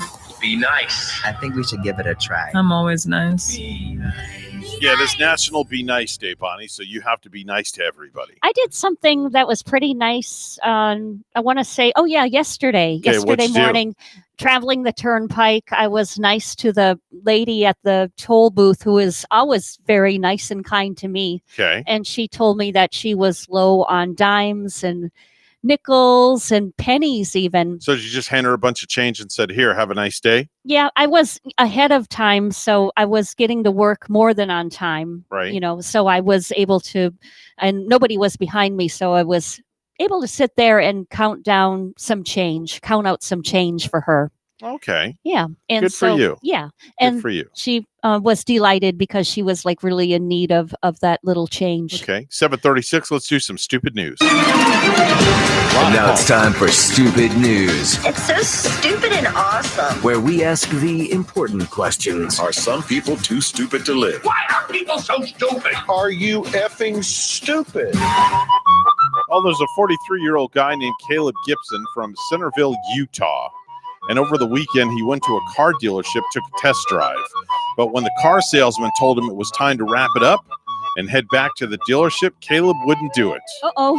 Yeah, he got on the freeway and Oh, started gosh. doing 100 miles an hour and cranked the radio so a 911 dispatcher couldn't hear what the salesman was saying when he called for help. Eventually, the Utah Highway Patrol spotted the car and got Caleb to pull over. He tried to pin the whole thing on the car salesman, but it turns out Caleb has a long criminal history and his excuse didn't work, so he was arrested for kidnapping. Didn't Caleb know that he had to buy the car first I don't know. and then he could drive it on that interstate? Guess maybe thought he was Mario Andretti or something. I guess so. He must have really loved the car. Yeah, I'm three sure. men recently entered the Golden Chinese American Takeout restaurant in Northwest Philadelphia shortly after 9 p.m. this past Friday and ordered food. Okay, 3 guys walk in, they order food. Now, after they order the food, they saw an ATM machine inside. So one of the men placed some kind of an explosive device on the ATM, and then they went outside as if they were waiting for their food. And they got this remote control device out of their pocket and set off the explosive device remotely, Oh, wow. which damaged the ATM in the window and knocked items off the shelves behind the counter. Oh, wow. The 3 men went back in the establishment, but they were unable to remove the cash box that was still inside the damaged ATM. So they fled, one on a bicycle and the other 2 on foot. But here's where it gets stupid. The guy that was on the bike went back to the restaurant because he was hungry. He wanted the food they ordered. And when he got there, cops were there and they arrested him. That is stupid. Took him to jail. I mean, he couldn't go to another restaurant. He went to Guess the not. very same one where they blow up this ATM. Yeah. That is stupidity at its best. Yeah, that's you can't make this stuff up. This is real deal. Oh, you know what? Stuff in everyday life. I'm excited because I get to go to the ATM today and Okay, that's exciting. withdraw my rewards. Okay. Yeah, I have some money coming from my Visa rewards. Oh, okay. I'm so excited. Use it like to pay the bill. That's what you should do. I Hi, mean, you're on the yeah. air with Evan and Bonnie. Who's this? You rang? Oh yeah, hold yeah. I just wanted to call, wish you belated birthday. I'll call you back in a few minutes. My other line's ringing. I'll call you back. Yeah, okay. I'll call sure you it back. You rang? Yeah. Hi, you're on the air with Evan and Bonnie. Who's this? Good morning. Oh, there's the wife. Very good. There's the wife. Hi, Rachel. Hey, Rach. Good morning. What's up? Not much. I figured I'd call and say good morning on a Monday morning. Well, it's Happy Monday. TGIM. Thank God it's Monday. That picture you sent, Evan, I think it is so cute. That's a video. I think it's so cute, though. You look like just a little sweetheart in it, and I just want to pinch your cheeks. Hey, have you heard my my kid laughing on the show? Hey, you like that one, huh? Oh my. Which kid? I don't know. Listen again. Watch it. That laugh's so infectious. Yeah. Rachel might want to have another baby. Yeah. No. God, no. That's impossible. That just is not going to happen. Please. Then again, anything's possible these days. You never know. I always get like that on April Fools. There's always that one girlfriend that fools me with, putting on Facebook that she's expecting. And she'll be like, no, April Fools. You know what you should do, Bonnie, is get a fake pregnancy test on April Fools and say to Gary, hey, Gary, I got something to tell you, right? And just hand him the stick and see what he says. Yeah. And videotape his facial expression. Yeah, and he would be like, who's the daddy? Yeah, definitely. I don't think I want to do that to him. Yeah, definitely. That or would to be me, hilarious. because I don't know what would happen to me. I would be like probably kicked out the door. Nah, I don't think so. I I mean, don't know. Gary, I don't know. This would be said. You my baby's daddy. There you go. Wow. All right. So what's on tap at school today, hon? Not much. My kids are going to begin writing their final draft of their first book report. Okay. Well, at least their first book report in 5th grade. Oh, okay. Are they all We reading? read, Yeah. Well, yeah, we read a novel together this last 9 weeks called One Crazy Summer. Gee, go figure. That's a great book. That is. Yeah. Hello. Well, it's actually a book that's based off true facts. It was set in the 1960s in Yo, Oakland, California. What's not true about One Crazy Summer this year? Yeah, it's definitely been crazy. So we're wrapping up they wrote their final draft last week. So they gave them to me. I corrected them. I gave them back. They're going to work on writing their final drafts, and they're making their illustration for the front of the book report. And then next week we begin a new book. Okay, and what book is that going to be? We're reading Wonder. Oh, okay. And we're probably wondering about what the book is about. Yeah, I am. Yeah. It's actually based on the movie Wonder. Oh, okay. It's about a little boy who has disabilities. Oh, okay. Who has what now? Disabilities. Disabilities. Who was born with a deformity. Oh, I never saw the movie. I haven't seen the movie yet either. I know Julia Roberts in it. She plays the mother. Wonderful. Yeah. So we're going to read the book this upcoming term. Okay. All right. And then they're learning new math and new language today. All right. And what language are we learning today? Today we're going to be learning about Espanol? no, not language, but like interjections, conjunctions. Oh, whoa, you're losing me. Correlative Whoa. Stop the press. What are interjections and what's the other stuff? Interjections are things that make sentences more like when you go, hey, stop that. The hey is an interjection because it's separated by a comma or an exclamation point from the rest of the sentence. Interesting. I don't remember learning that crap in school. Do you use, I remember Schoolhouse Rock. Interjections. Conjunction, junction, what's your function? Working on words and phrases and clauses. Interesting. Yeah. All right, so there's interjections. What else are you teaching them again? This is stuff we've learned. I'm moving into something new. I don't remember it off the top of my head. Okay. We've done correlative conjunctions. Whoa, stop right there. What's a correlative conjunction? Correlative conjunctions is a group of words that combine two sentences. Like. So that's like a compound word. Nope, not compound words. They're two separate words, like either or. Never try to correct a school teacher. So like a correlative conjunction would be like you could either have chocolate or vanilla. Either or are your correlative conjunctions. Oh, so in other words, like you could go to Blind Creek Beach or go to the normal beach. That's a correlative conjunction. Or so why don't you use correlative conjunction is the word either or. Okay. Those are correlative conjunctions. Okay, or so you one could way or another. All right, so you could go to Blind Creek Beach or either the other beach. So can you use that as an example today? Not with my kids. No, not happening. That would be Could you imagine?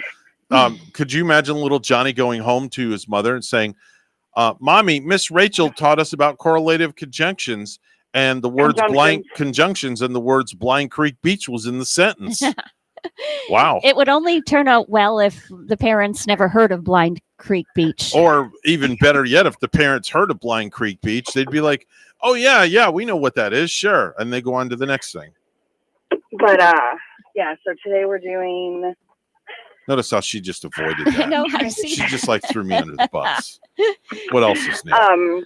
Let's see, what are we doing? Today we're learning in math order of operations, PEMDAS. Are you teaching anything in history today? No, today is my science day. Now, when you teach, do you give them a time limit to give you an answer? Well, they have a worksheet to do, so it usually falls within. They either have a worksheet or they have. Maybe you should play this. Maybe you should play this when they're doing the worksheet. Right? Hey, so, yeah, it varies. You know, I was out shopping at Goodwill yesterday. I thought you were going to say you went to Bin Deals. Oh, no. I was at Goodwill and I saw the Oh, game. I shouldn't say that. Rachel might go. I'm giving her ideas. I saw the Are You Smarter Than a Fifth Grader game. Oh, did you?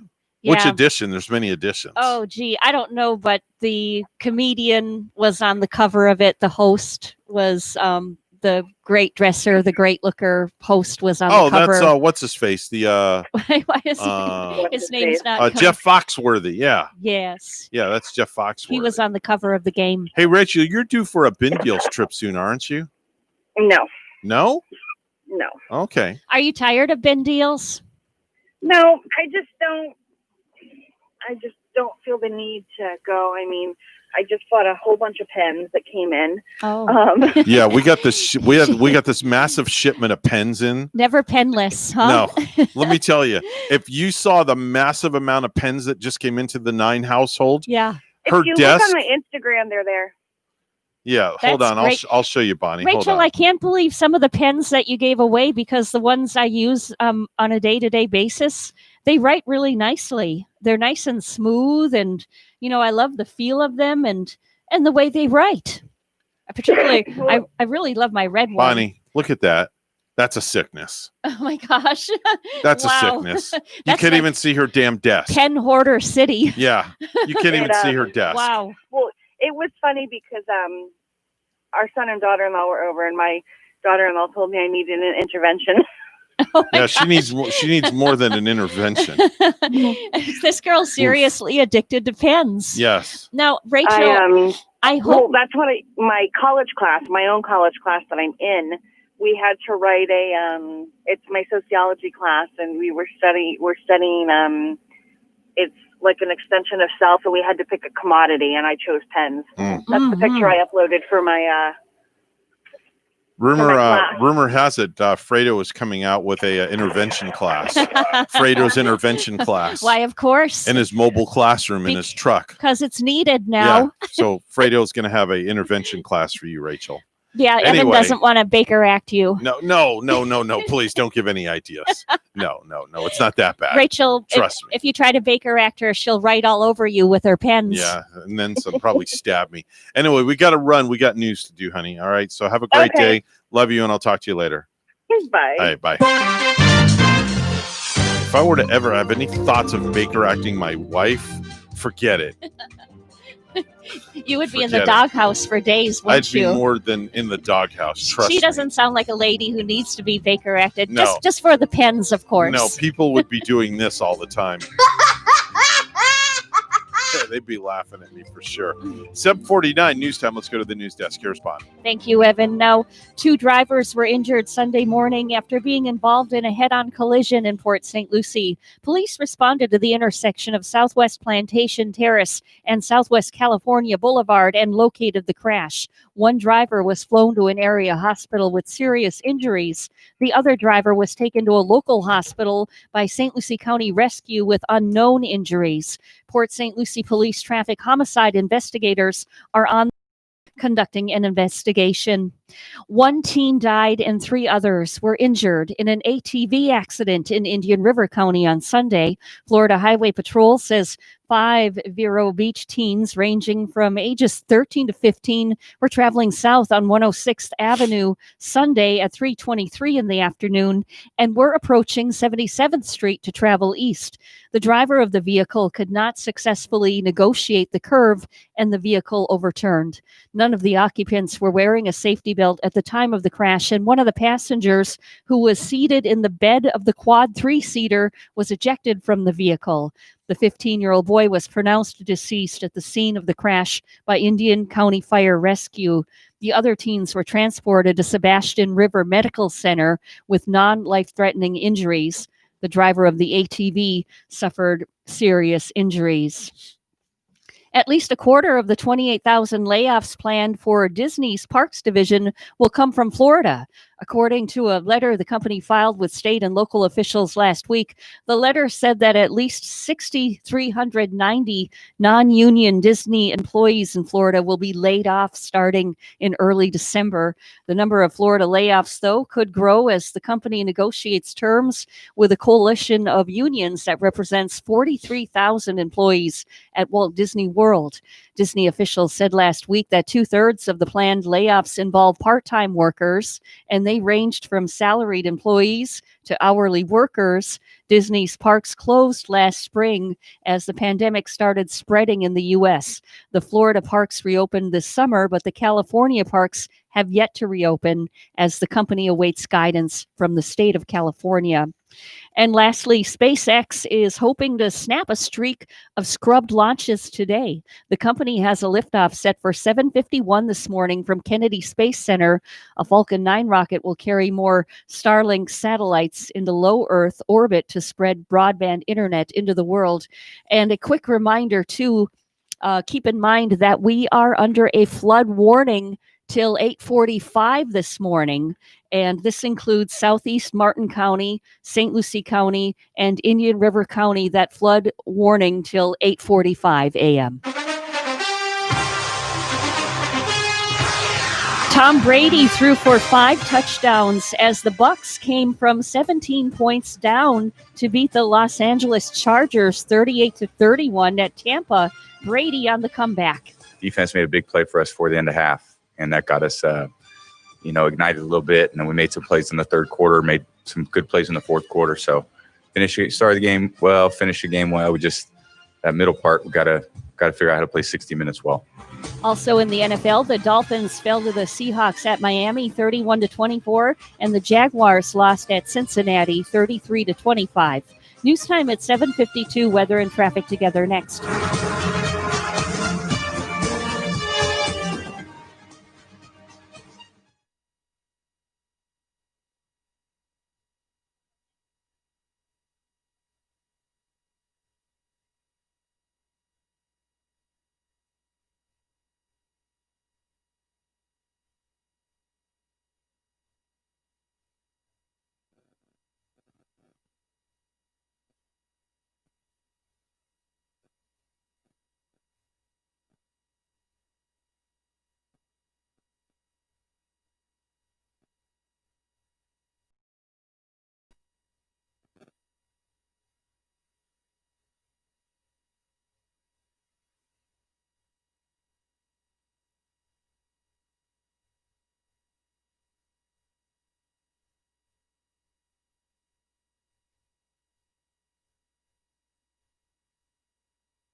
$7:54 right now on the Get Up and Go show with Evan and Bonnie. It's time for traffic and weather together, all brought to you by Code Red Roofers. Bonnie? Well, Evan, right here in Martin County, there's an accident on I-95 northbound. This one is at Bridge Road and Hope Sound. I-95 northbound, no roadblock from the accident.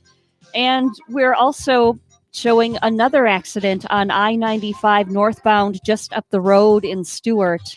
And this is at mile marker 101 at Canner Highway. I-95, these accidents close to one another. Not any roadblock from the two accidents.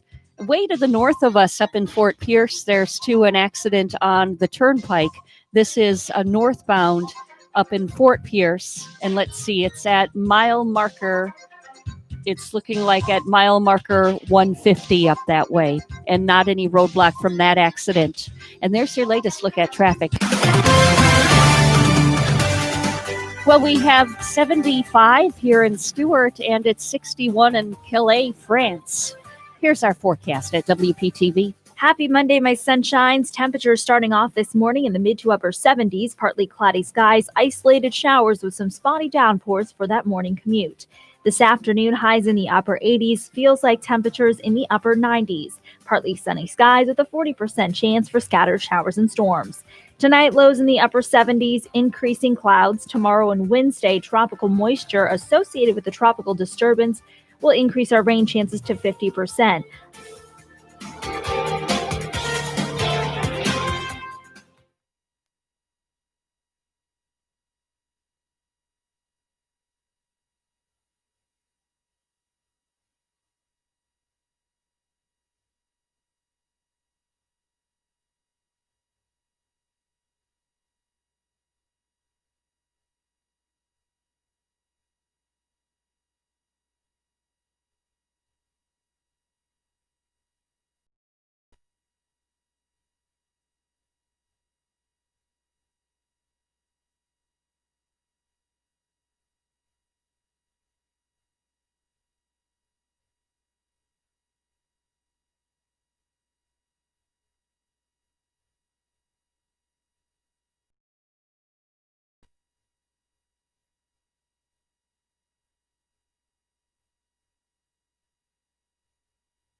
Coming to you live from Stuart, Florida, the greatest little town in the world.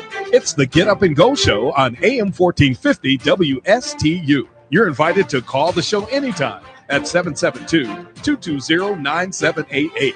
And now, broadcasting live from their palatial studios, here are your hosts, Evan and Bonnie.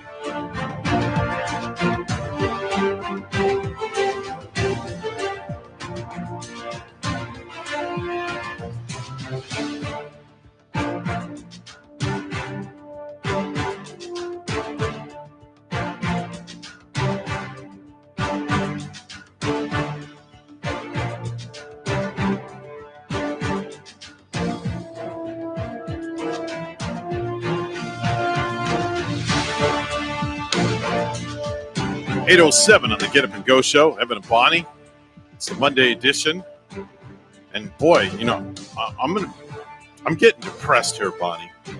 You know why? I don't know why.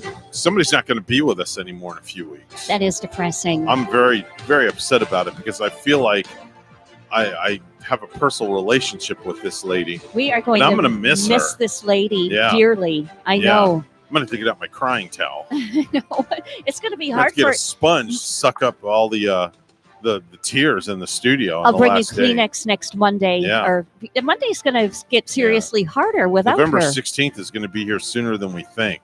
Yeah. But Superintendent of Martin County Schools joining us right now, Lori Gaylord. I didn't mean to get Good sappy morning. there. Well, I'm gonna miss you guys too. But hey, look at it this way. Now I can come on. I'll still come. We'll pick another day. But I bring coffee now. How's that? Oh, listen, hey, you bring it for Bonnie. I don't drink coffee, but you could bring coffee for Bonnie. You could even, heck, you could even co-host one day if you want. We'll just give Bonnie the morning off. Yeah. Let you feel the torture I put her through every single morning. Oh, by the way, coffee's easy for me too. I take it black. Yeah, she drinks black coffee, just straight mud in the cup. That's it.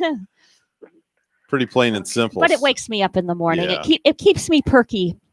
Yeah. Yeah. Well, the time is going quickly. That's for sure. It is. How are you doing? How's the week been for you? How's your family and everybody else doing? And fortunately, everybody's staying safe and, taking those protective measures to make sure we stay safe. Mm-hmm. And that's what it's all about. I mean, okay. I'm so happy. Again, I can't reiterate enough how proud I am of our Martin County School District team for their efforts in, doing everything that we have to do to mitigate risk. I mean, seeing those people out there and wiping off door handles and railings and spraying and cleaning the tables and doing everything they can to just keep our kids safe. See, the school district gets it. They get it. They understand it. The kids get it. They understand it. The parents get it. They understand it. Now, if we could just get everybody else in the surrounding counties and states to get it and understand it, then we could get rid of this virus quicker.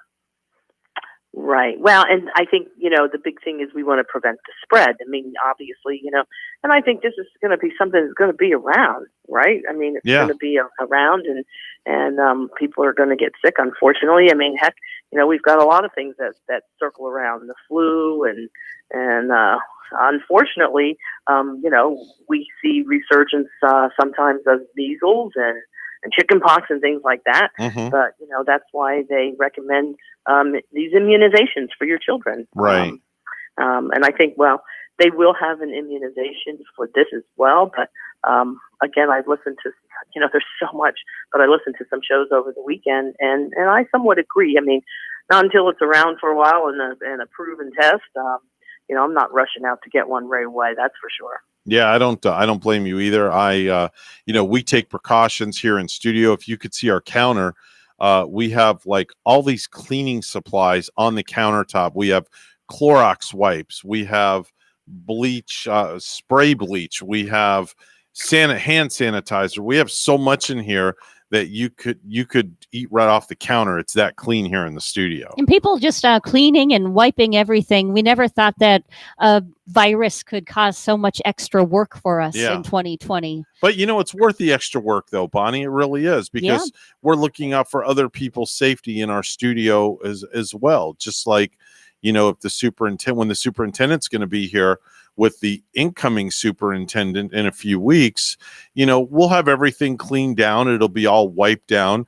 We will social distance. We'll put the outgoing superintendent at the back table, the new superintendent here at the front table. You'll be over there. I'll be over here, and we'll all be at least 6 feet apart from each other. Much like we were when we played the 5-second rule with the police deputies. Exactly.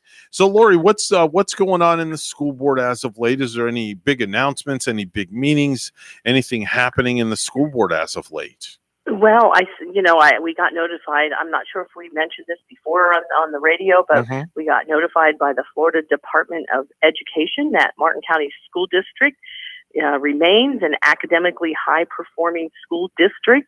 Wow. And that's a designation that comes right from the Department of Education.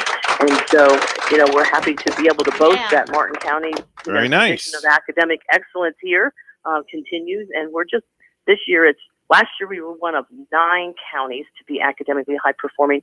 This year we are one of just 17 school districts and the only district on the Treasure Coast to earn the prestigious award of being an academically high performing school district. So that's something that we're really, really proud of. That's way cool. And that shows a lot about your character as the superintendent as well, because you oversee all the schools. So, it starts with you, and then it goes, it goes up the ladder and keeps going. And it just goes to show a lot about your character as well. Well, and obviously it takes a village, right? But it takes all of us out there. And actually, this is National Principal Month too, recognition for our principals. Oh, wow. There will be things out there that I'm sure that the students will be recognizing their principal at their school. So it is National Principals Month. And, out there at all of our schools, it takes the leadership out to be able to continue that and to move that ball forward for the students and get their education. And I'll tell you, everybody's working hard this year, because whoever thought that we would be educating in the pandemic. And I understand the difficulty for these people to be able to do the in-person and the remote learning. Matter of fact, we are moving to an upgraded Zoom package to enhance the security and engagement. So once that we move to this upgraded package, which should be completed by mid to late October, all the students will be expected to have their device cameras turned on while participating in their classes every day. So if you are a Zoom learner at home, the expectation is for you to be counted in attending school that day. And in attendance, you need to have your camera on. So our ET department is offering the extended technical support hours for students who need to have that camera turned on and enabled on their computers. So we are providing that now at our new district office on 1939 Southeast Federal Highway from Mondays from 8 to 12 and Thursdays 4 to 7 on October 8th, 15th, and 22nd. And we will also be able to provide that tech support in Indiantown at Indiantown Middle School on those same days. So Monday to Friday, 9 to 12. Thursdays, 4 to 7 on October 8th, 15th, and 22nd. Okay, so here's a question for you, because I have seen this done online, and I'm sure that your IT department is already aware of this. Okay, but I have seen, and this is out of state, it's been done other places, where kids will create a video, a loop video, and they'll place this in Zoom to make it look like they're actually there, and they're not. Well, hopefully our upgraded system is going to help with that. But I'll tell you, kids are way smarter. They'll find a way to do anything. They will. Right. They definitely will. And I have seen it done. And I'll tell you what, it looks pretty ingenious. They had a green screen set up and everything, and the kid looked like he was learning, and it was like he did a 2-minute loop video. Yeah. And it's just, he looks to the left, he looks to the right, he looks down, he acts like he's writing, shakes his head a little bit. And I'm like, wow, okay, this kid's really smart. And I find it so fascinating how when we used to have to write a book report or just like do a special thing that we had to be working on for weeks, we would have to look up all our information at the library, use the little cards, get different sources. And now you can maybe just go online and copy a report. Something I would never think of course. Right. Well, and now, you have to be careful because there are students that plagiarize and take things from other sources, but they must have been watching Ferris Bueller's Day Off, right? Wasn't that Exactly. Exactly. Hey, Lori, since it's national, you said it's National Principals Month, right? Yeah. Okay. So what I'd like to do is I'm going to ask, this is a daunting task, and I'm not going to ask you to do it, but you could put this on your assistant, give her a task, is to print out all the principals' names and cut a piece of paper, like cut the principal's name and put them like in a cup. And then next Monday, what I would like you to do is we're going to pick a few principals' names out of the cup, and we would like to give at random a couple of $20 gift certificates to Ellie's Downtown Deli for National Principals Month. How does that sound? Oh, that would be awesome. That would be so fabulous. Oh my gosh, that would be awesome. I've got a bunch of Ellie's Deli's gift certificates hanging on the wall here. So if you could have your assistant, type out in a Word doc and then, cut the little strips, put them in a hat, and we'll have you pick them live on the air. And then what we'll have you do is I'll put all of them in the mail to you, and you can get them to the appropriate principal. We'd like to give a little something for National Principals Month. Oh, that would be great. That would be really great. Matter of fact, I just typed up the whole list and sent it over the weekend so that we could get that uploaded to our. Oh, look at that. Wow, perfect timing. So that's easy. So all we have to do is pull that up and cut it into little slips, and I'll have that available for you. All right, so Bonnie, make note of that for next Monday. We're going to do that with Lori live on the air. We're going to pull, let's say we'll pull like 3 or 4 names out of the hat, and we'll give each of the principals that get their name pulled, and we'll mention the school that they represent as well, because we want to give the shameless plug, of course. Give for kudos the school. to the schools. Yeah, give kudos to the school as well. And, if COVID wasn't so bad, I would personally deliver these to the school, to the principal, but there's just no way I'm getting in the school because of the lockdown. It's like Fort Knox. You're just not getting in. Just not going to happen. I'm not sure if they, do the schools allow people to come in with a visit? We're really not encouraging that. No, not at all. That's why I said I'll mail them to Lori at her office, and she can through inter-office mail, which is what the school board has. Like what do they call it? Pony Express or something like that? Yep, we have the pony mail. The pony mail. I remember that from my school days. You just put it in the manila envelope, wrap the cord around the other end of it, and it just kind of wraps up, and you have front of like who it's going to, and when it gets there, they reuse it and scratch off the original one. It just kind of goes around. Oh, it wasn't delivered by a pony? No, Bonnie. Well, I think, I don't know if you've seen our pony mail, but I think he's more like a stallion, man. A stallion. I bet. Yeah. Wow. Okay. See, y'all got all that. Y'all got stallions. Wow. Well, Anderson Middle School is the stallion, There you go. There you go. But, you mentioned, how smart the kids are in Martin County. And I've been reading through the years how this district just does so well, incredibly, with the academic goals year after year. I was just at work, I think it was yesterday, and I was bragging to someone how I went to the Martin County Fair last year and just how good the kids are in Martin County. I mean, we ran into circles and circles of kids. We were, it was Saturday night with the sun going down, the fair lights just coming on, and Martin County kids are just like really, really nice kids. I mean, we're really blessed here in Martin County. That's for sure. We have a great school district, great team of staff, teachers, and administrators, and good families. But speaking of good kids, we have a couple kids that were just recently selected as our district's nominees for the 2021 Presidential Scholar Award. Really? So, yes. So we have a student, Gigi Copeland of Jensen Beach High School, and Spencer Hackler of Southfork High School. And so this is this was established back in 1964. The United States Presidential Scholars Program was established for the purpose of recognizing and honoring our nation's most distinguished graduating high school seniors. So each year, up to 161 American students receive this honor for their academic achievements, talents in the visual, creative, or performing arts, or abilities and accomplishments in career and technical education fields.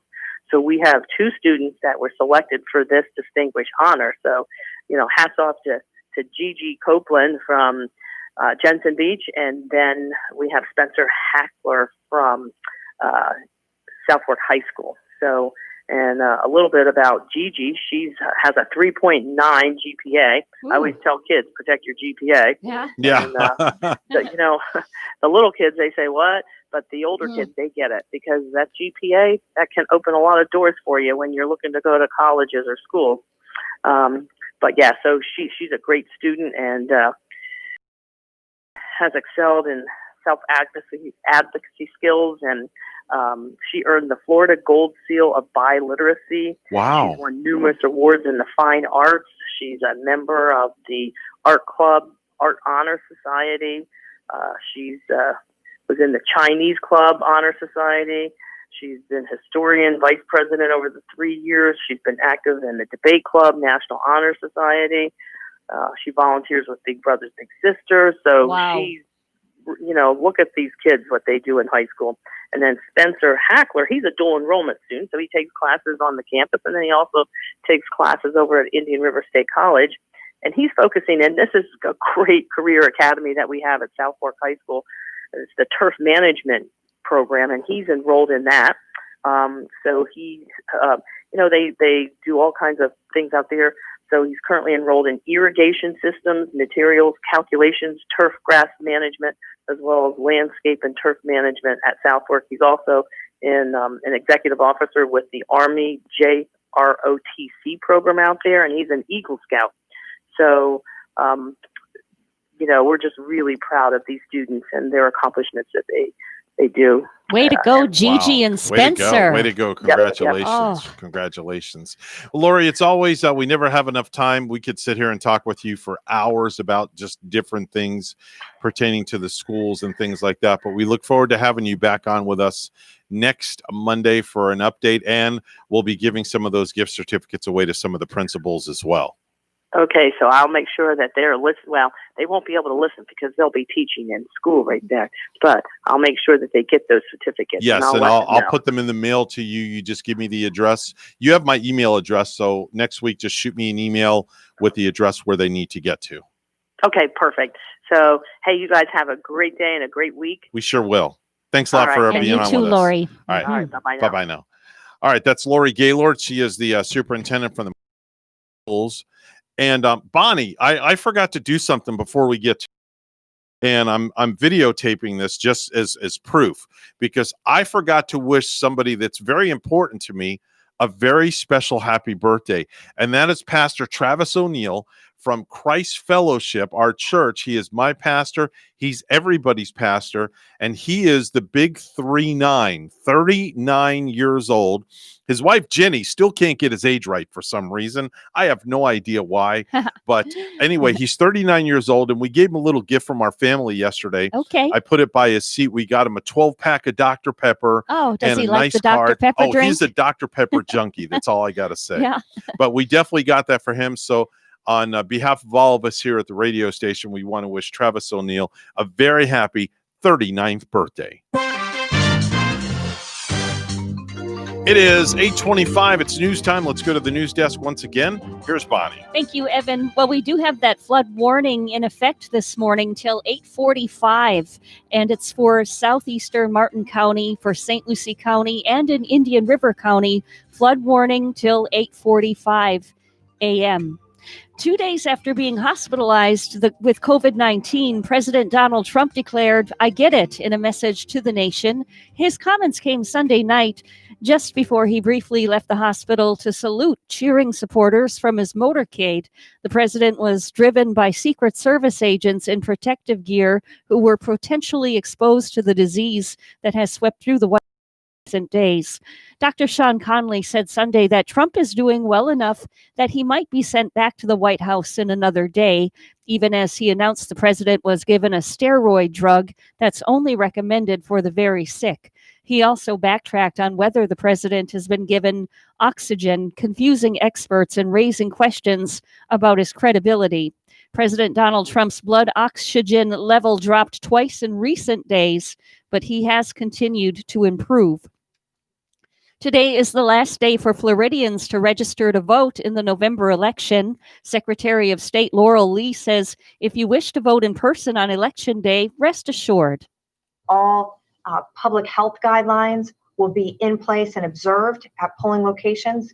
There'll be masks, hand sanitizer, social distancing. They're taking great care to sanitize and the facility itself in between voters. If you want to vote by mail, you have until October 24th to request a ballot.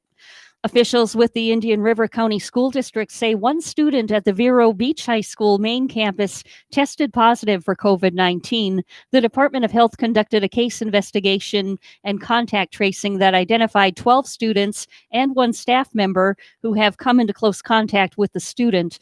Those 12 students and one staff member will be quarantining before returning to campus.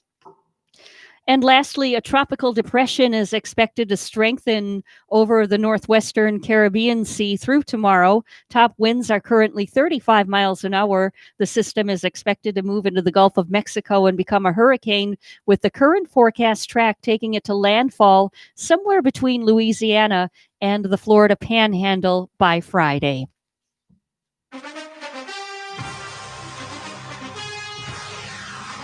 New England Patriots quarterback Cam Newton tested positive for COVID-19 early this weekend, which forced the Patriots to postpone yesterday's game against the Kansas City Chiefs. On Saturday, another round of testing was done, and no other Patriots tested positive. So they're tentatively planning on playing tonight at 7 p.m. Eastern, which is about 2 hours before the start of Monday Night Football, which features the Atlanta Falcons and the Green Bay Packers. News Time 8:28. We'll have weather and traffic together next.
.30 the time right now on the Get Up and Go show with Evan and Bonnie. It's time for traffic and weather together.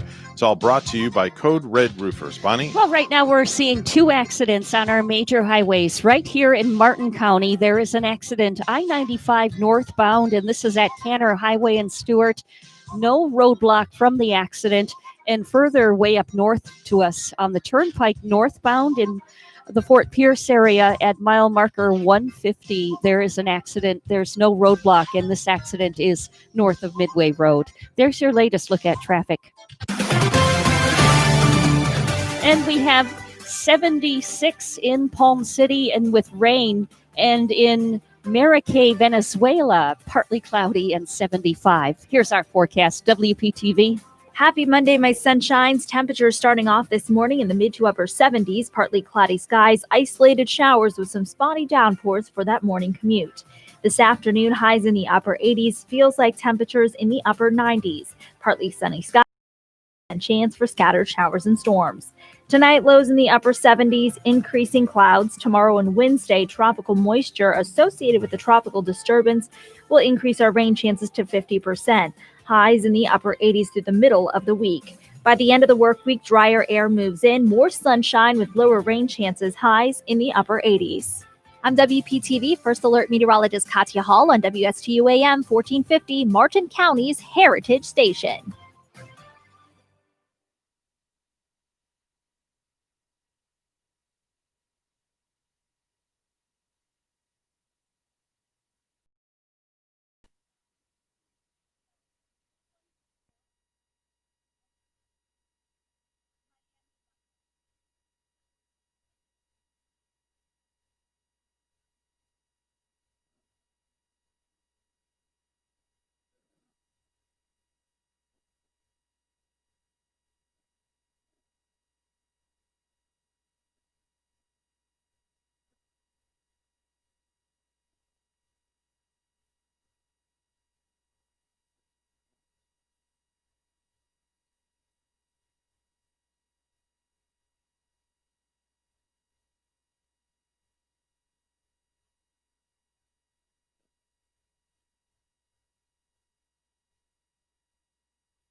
Let's get back to the Get Up and Go show. Here's Evan and Bonnie.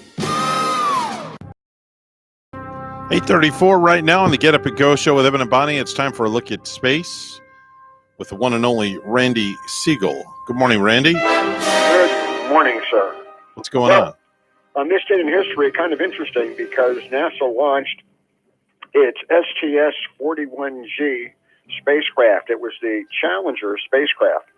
But what made this flight very interesting is that it was the first one to carry 7 crew members, including 2 women, Sally Ride and Kathy Sullivan, and the first American EVA involving a woman, which was Sullivan, the first Australian-born person to journey into space, and the first astronaut with a beard, Paul Scully Powell, made the flight, as well as the first Canadian astronaut, Mark Garneau.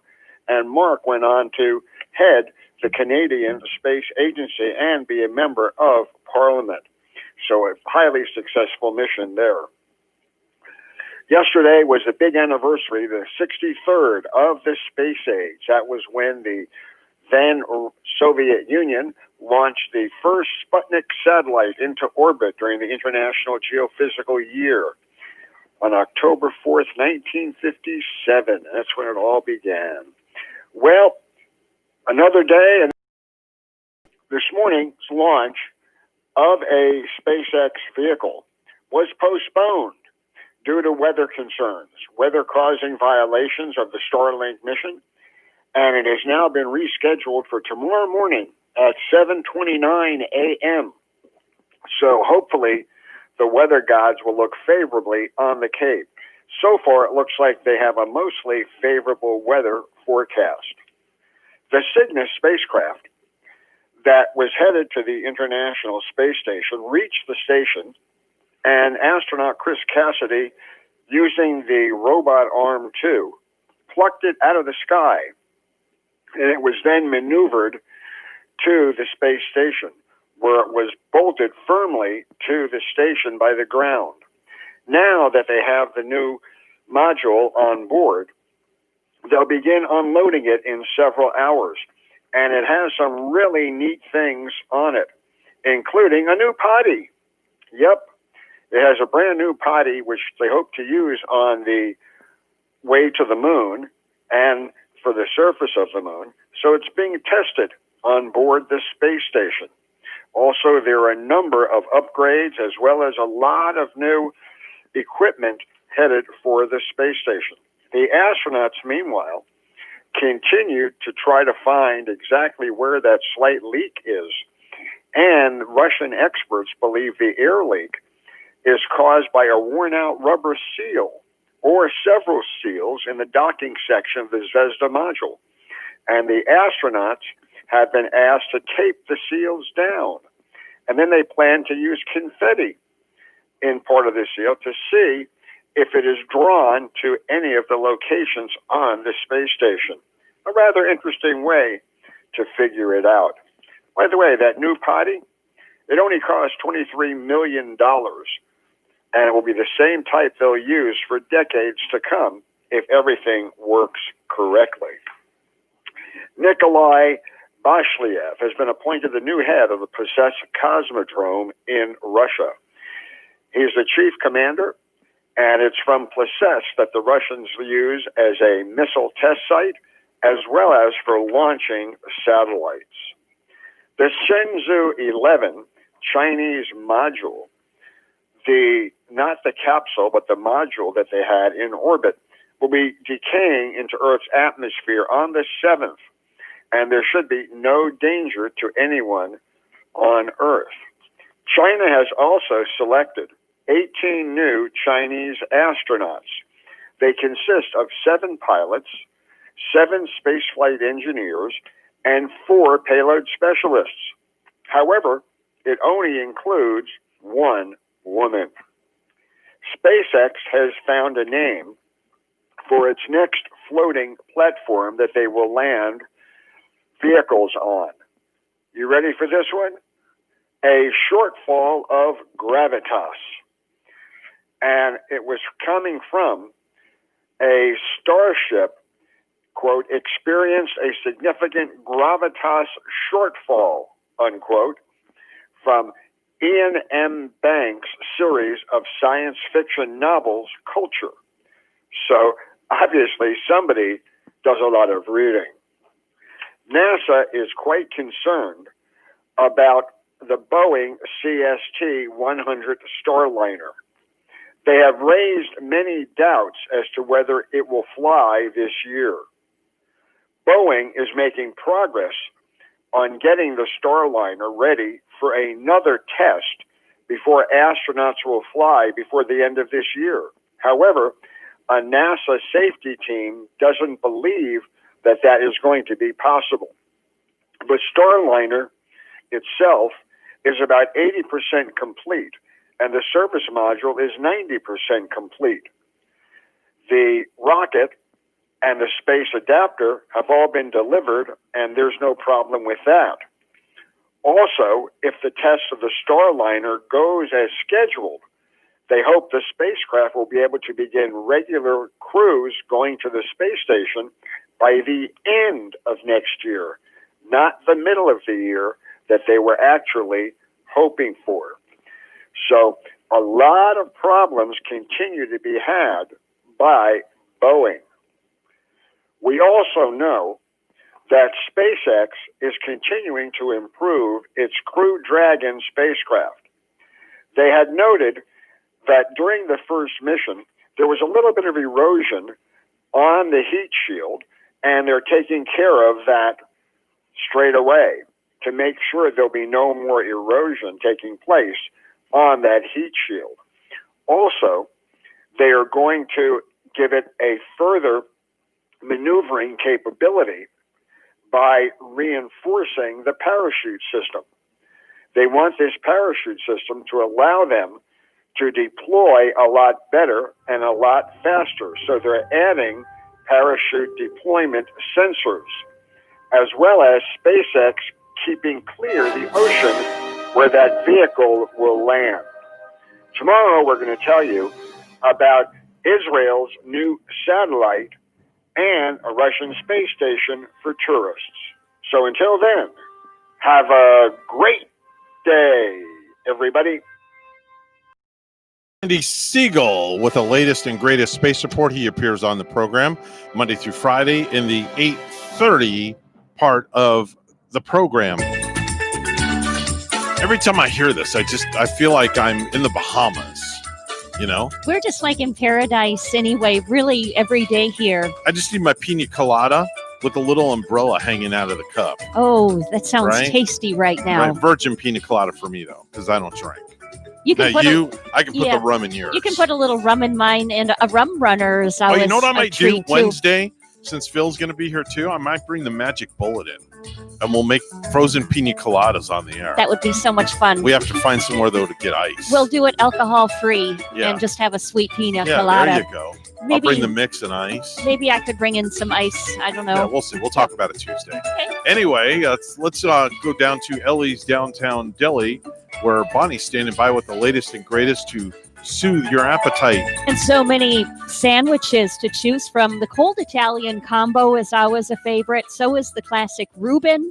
You can try the Rachel, which is a Reuben with something special added. You're still getting your hot corned beef and Swiss cheese in the sandwich on toasted rye bread with your Thousand Island dressing and coleslaw. Coleslaw on a Reuben sandwich sounds yummy. And try with a hot bowl of soup. 2 soups of the day Mark is working on each and every morning. So soup with a sandwich today. Maybe have a glass of beer or wine when you stop into Ellie's. You can't go wrong. Ellie's Downtown Deli in Stewart now has their patio back open. Plus, they're at 50% dining inside with full menu for pickup or delivery. Ellie's also has full dinners available for takeout. Plus, they're fabulous desserts as well. Call 772-781-6605 to order and pick up today. They're at 18 Southeast 6th Street, just off Colorado in Stewart. Call 772-781-6605. Ellie's Downtown Deli in Stewart. Time for the Precious Metals Report. It's all brought to you by St. Lucie Jewelry and Coin. Gold is opening up at $1,905.70 an ounce, and silver opening up at $23.98 an ounce. That's the Precious Metals Report, and of course, it's all brought to you by St. Lucie Jewelry and Coin. 8:44 news time once again. Here's Bonnie. Thanks once again, Evan. 1 teen died and 3 others were injured in an ATV accident in Indian River County on Sunday. Florida Highway Patrol says 5 Vero Beach teens ranging from ages 13 to 15 were traveling south on 106th Avenue Sunday at 3:23 p.m. and were approaching 77th Street to travel east. The driver of the vehicle could not successfully negotiate the curve and the vehicle overturned. None of the occupants were wearing a safety belt at the time of the crash, and one of the passengers who was seated in the bed of the quad 3-seater was ejected from the vehicle.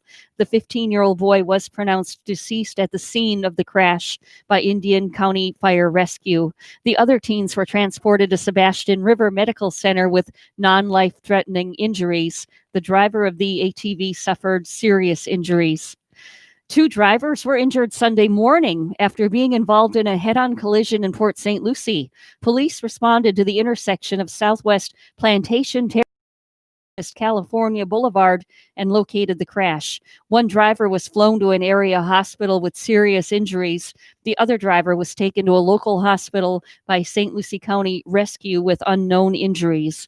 Port St. Lucie Police traffic homicide investigators are on the scene conducting an investigation. The pandemic probably won't get you out of jury duty. St. Lucie County is expected to restart jury duty on Monday, and new safety measures are in place. All citizens reporting for jury duty will be required to wear masks, have their temperatures checked, social distance, and complete a health survey. If you are experiencing COVID-19 symptoms, you can postpone your jury duty. Anyone with a fever above 100.4 degrees will not be allowed to enter the courthouse or clerk's office. Safety is at the forefront of our minds. While returning to jury service, said Joe Smith, St. Lucie County Clerk of Courts, our screening service will limit our juror pool to a maximum of 64 jurors. And lastly, a tropical depression is expected to strengthen over the northwestern Caribbean Sea through tomorrow. Top winds are currently 35 miles an hour. The system is expected to move into the Gulf of Mexico and become a hurricane, with the current forecast track taking it to landfall somewhere between Louisiana and the Florida Panhandle by Friday.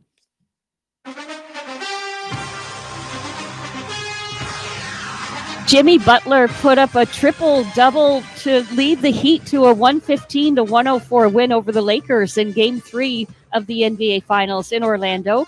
Butler racked up 40 points, 13 assists, and 11 rebounds for Miami, but says winning is more important than stats.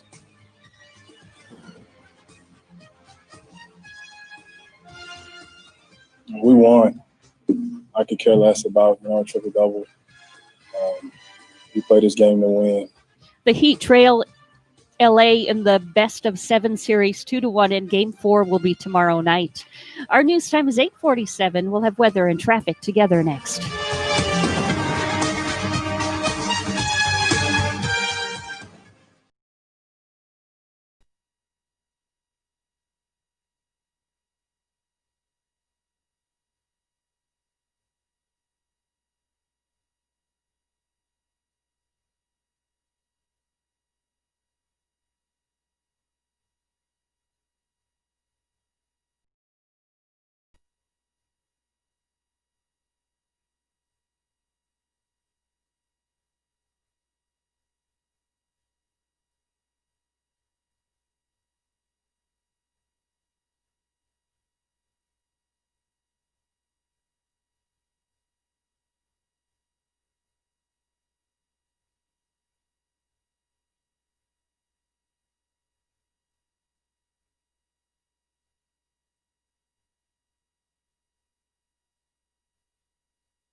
The Get Up and Go Show with Evan and Bonnie. It's the Monday edition. Time for traffic and weather together. All brought to you by Code Red Roofers. Bonnie? Well, we did see a couple accidents on I-95 this morning, but now those accidents all have cleared. So if you're jumping on I-95 or the Turnpike right here in Martin County, traffic is good north and southbound. Right now, you're going to have a good ride.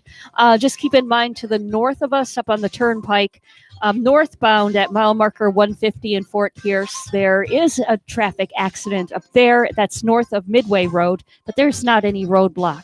There's your latest look at traffic. And it's 76, a little bit rain in the Stewart area, and in Guayanillo, Puerto Rico this morning, 79 and partly cloudy. Here's our forecast, WPTV. Happy Monday, my sunshines. Temperatures starting off this morning in the mid to upper 70s, partly cloudy skies, isolated showers with some spotty downpours for that morning commute. This afternoon, highs in the upper 80s, feels like temperatures in the upper 90s. Partly sunny skies with a 40% chance for scattered showers and storms. Tonight, lows in the upper 70s, increasing clouds. Tomorrow and Wednesday, tropical moisture associated with the tropical disturbance will increase our rain chances to 50%. Highs in the upper 80s through the middle of the week. By the end of the work week, drier air moves in, more sunshine with lower rain chances, highs in the upper 80s. I'm WPTV First Alert Meteorologist Katya Hall on WSTU AM 1450, Martin County's Heritage Station.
If you have a suggestion for the show, we would love to hear from you. Send us an email to WSTUmorningshow@gmail.com. Now let's get back to the Get Up and Go show. Here's Evan and Bonnie.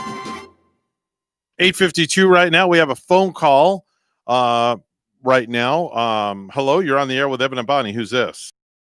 Guys, how are y'all doing? We're doing great, old man. Hold on one second. Let me grab the other line. Hold on.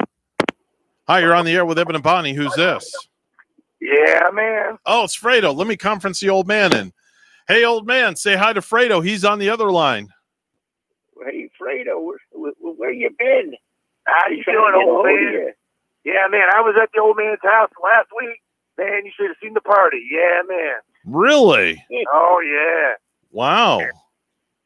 We even had Gary Busey there. Pardon me? They said you had Gary Busey there. Yeah, Gary Busey was there. We had Geritol. We had everything. Yeah, man. Geritol? Geritol. Wow. I haven't heard Geritol in wow, that's back to the old man's days. Did you have Depends there too? Lots of that too, I'm sure. Oh, we were all sitting around Depends, and you guess what we were doing all day long. Yeah, man. Drinking Metamucil. Yeah. we were discussing about my case. We want to try to get this thing done and over with. Oh, that's right. Fredo, any update on the old man's you're handling the legal services. Do we have an outcome from the court system or what? Because I know we're waiting on. We're going to court next week. Yeah, man. Okay. And I am confident that the old man will be innocent. Yeah, man. Okay. Well, you better hope this doesn't happen when you're in court. Yeah, you better hope that doesn't happen by the judge. Jeez. That sounds like the girl I was with last night. Oh, okay. All right. Very good. Interesting. Wild evening, huh? Yeah, man. All right. So, old man, what have you been up to lately? About 6 foot. Okay. All right. Now he thinks he's a comedian. All right. Uh-huh. All right. Yeah, well, we're just trying to figure out this ankle monitor. Oh, It's well, giving me a rash. it's giving you a rash. Well, get some Johnson's baby powder. Well, wait a minute. I think Fredo put that on the dog. Oh, what were you going to say, Fredo? Do you have any baby powder? Fredo's baby powder service? I do have some baby powder. Yeah, man. I always got something like that. you Okay. know? All right. Yeah. Well, By the way, Bonnie, you should get your check here next week for your concert. Yeah, man. All right. my big concert promoter right here. oh, that's right. Yeah, Yeah. tickets are selling, aren't they, Fredo? Yeah, it's almost sold out. We're at 75%. Yeah, man. Really? Yeah. Wow. And we haven't even played the commercial yet this week. It's looks like we hired the right guy in Fredo then, if it's being sold out. Do you think it we also- do you it think also helps. Go ahead. do I'm you, sorry. do you think we should play the commercial? I don't know. That's the old man. Old man, do you think we should play Bonnie's concert commercial? Absolutely. All right, here we go. You have heard Bonnie Ashley entertain thousands on WSTU Radio. Now, Fredo Entertainment Productions proudly presents Bonnie Ashley Sings the Hits at the Stewart Amphitheater in her first concert appearance. Shirley Jones and me. Shirley Jones and me. Bonnie Ashley sings Bruce Springsteen. Went down in a dead man's town. Bonnie Ashley sings Ozzy Osbourne. Maybe it's not too late. It's Bonnie Ashley Live. She will get you up and dancing with her rendition of Michael Jackson's Billie Jean. Billie Jean is not my lover. Join Bonnie Ashley as she sings a duet with Big Kitty in an emotional tribute to Led Zeppelin. There's a lady, I'm sure, all that glitters is gold, and she's buying the stairway to heaven. It's Bonnie Ashley Sings the Hits live at the Stewart Amphitheater. Call 1-800-SING-THIS. Wow, there you go, Bonnie. Okay. Yeah, man. Wow. Old man, would you like would you like Fredo to get you a ticket to the concert? Oh, I already got backstage passes. Oh, how did you secure that? Oh, I fixed him up real good. Yeah, man. Oh, you hooked him up. Okay. Yeah, All right. Fredo go do this job there. All right, very good. Well, then we'll see you in the backstage area. Old man, we're going to let you go because we're coming up to the tail end of the show. No pun intended there. So just hang out with your ankle monitor, and hopefully Fredo will get us an update from the court case so we can get that thing off your ankle. You guys are all subpoenaed, remember? I know. Bonnie and I are actually going today. Yeah. We're going today to give our subpoena. And here's an idea. Get some of that old corn oil out of the cupboard, and maybe you can slip off that. No, don't give him any ideas. That's illegal, for God's sakes. All right. Say goodnight, old man. Good night, old man. All right. So, Fredo, what's the deal here? When do we go to court? Because I have to give our subpoena today. Well, you mean you gave your testimony? Yeah, whatever it is. Yeah, Yeah, thank you're gonna you. be doing that today.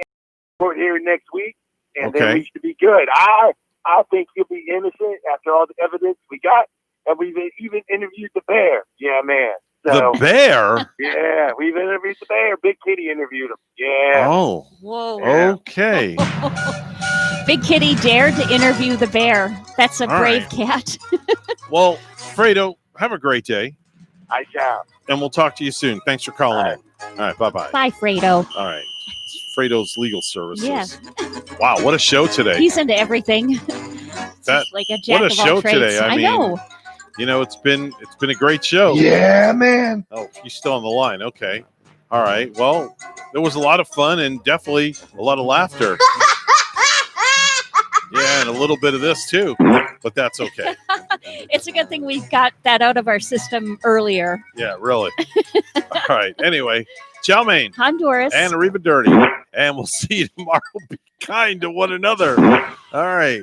And wear your waders. Try to avoid those floodwaters today. All right. Very good, folks. We're WSTU Stewart. We're Martin County's Heritage Station. The news is coming up next. We'll talk to you in a bit.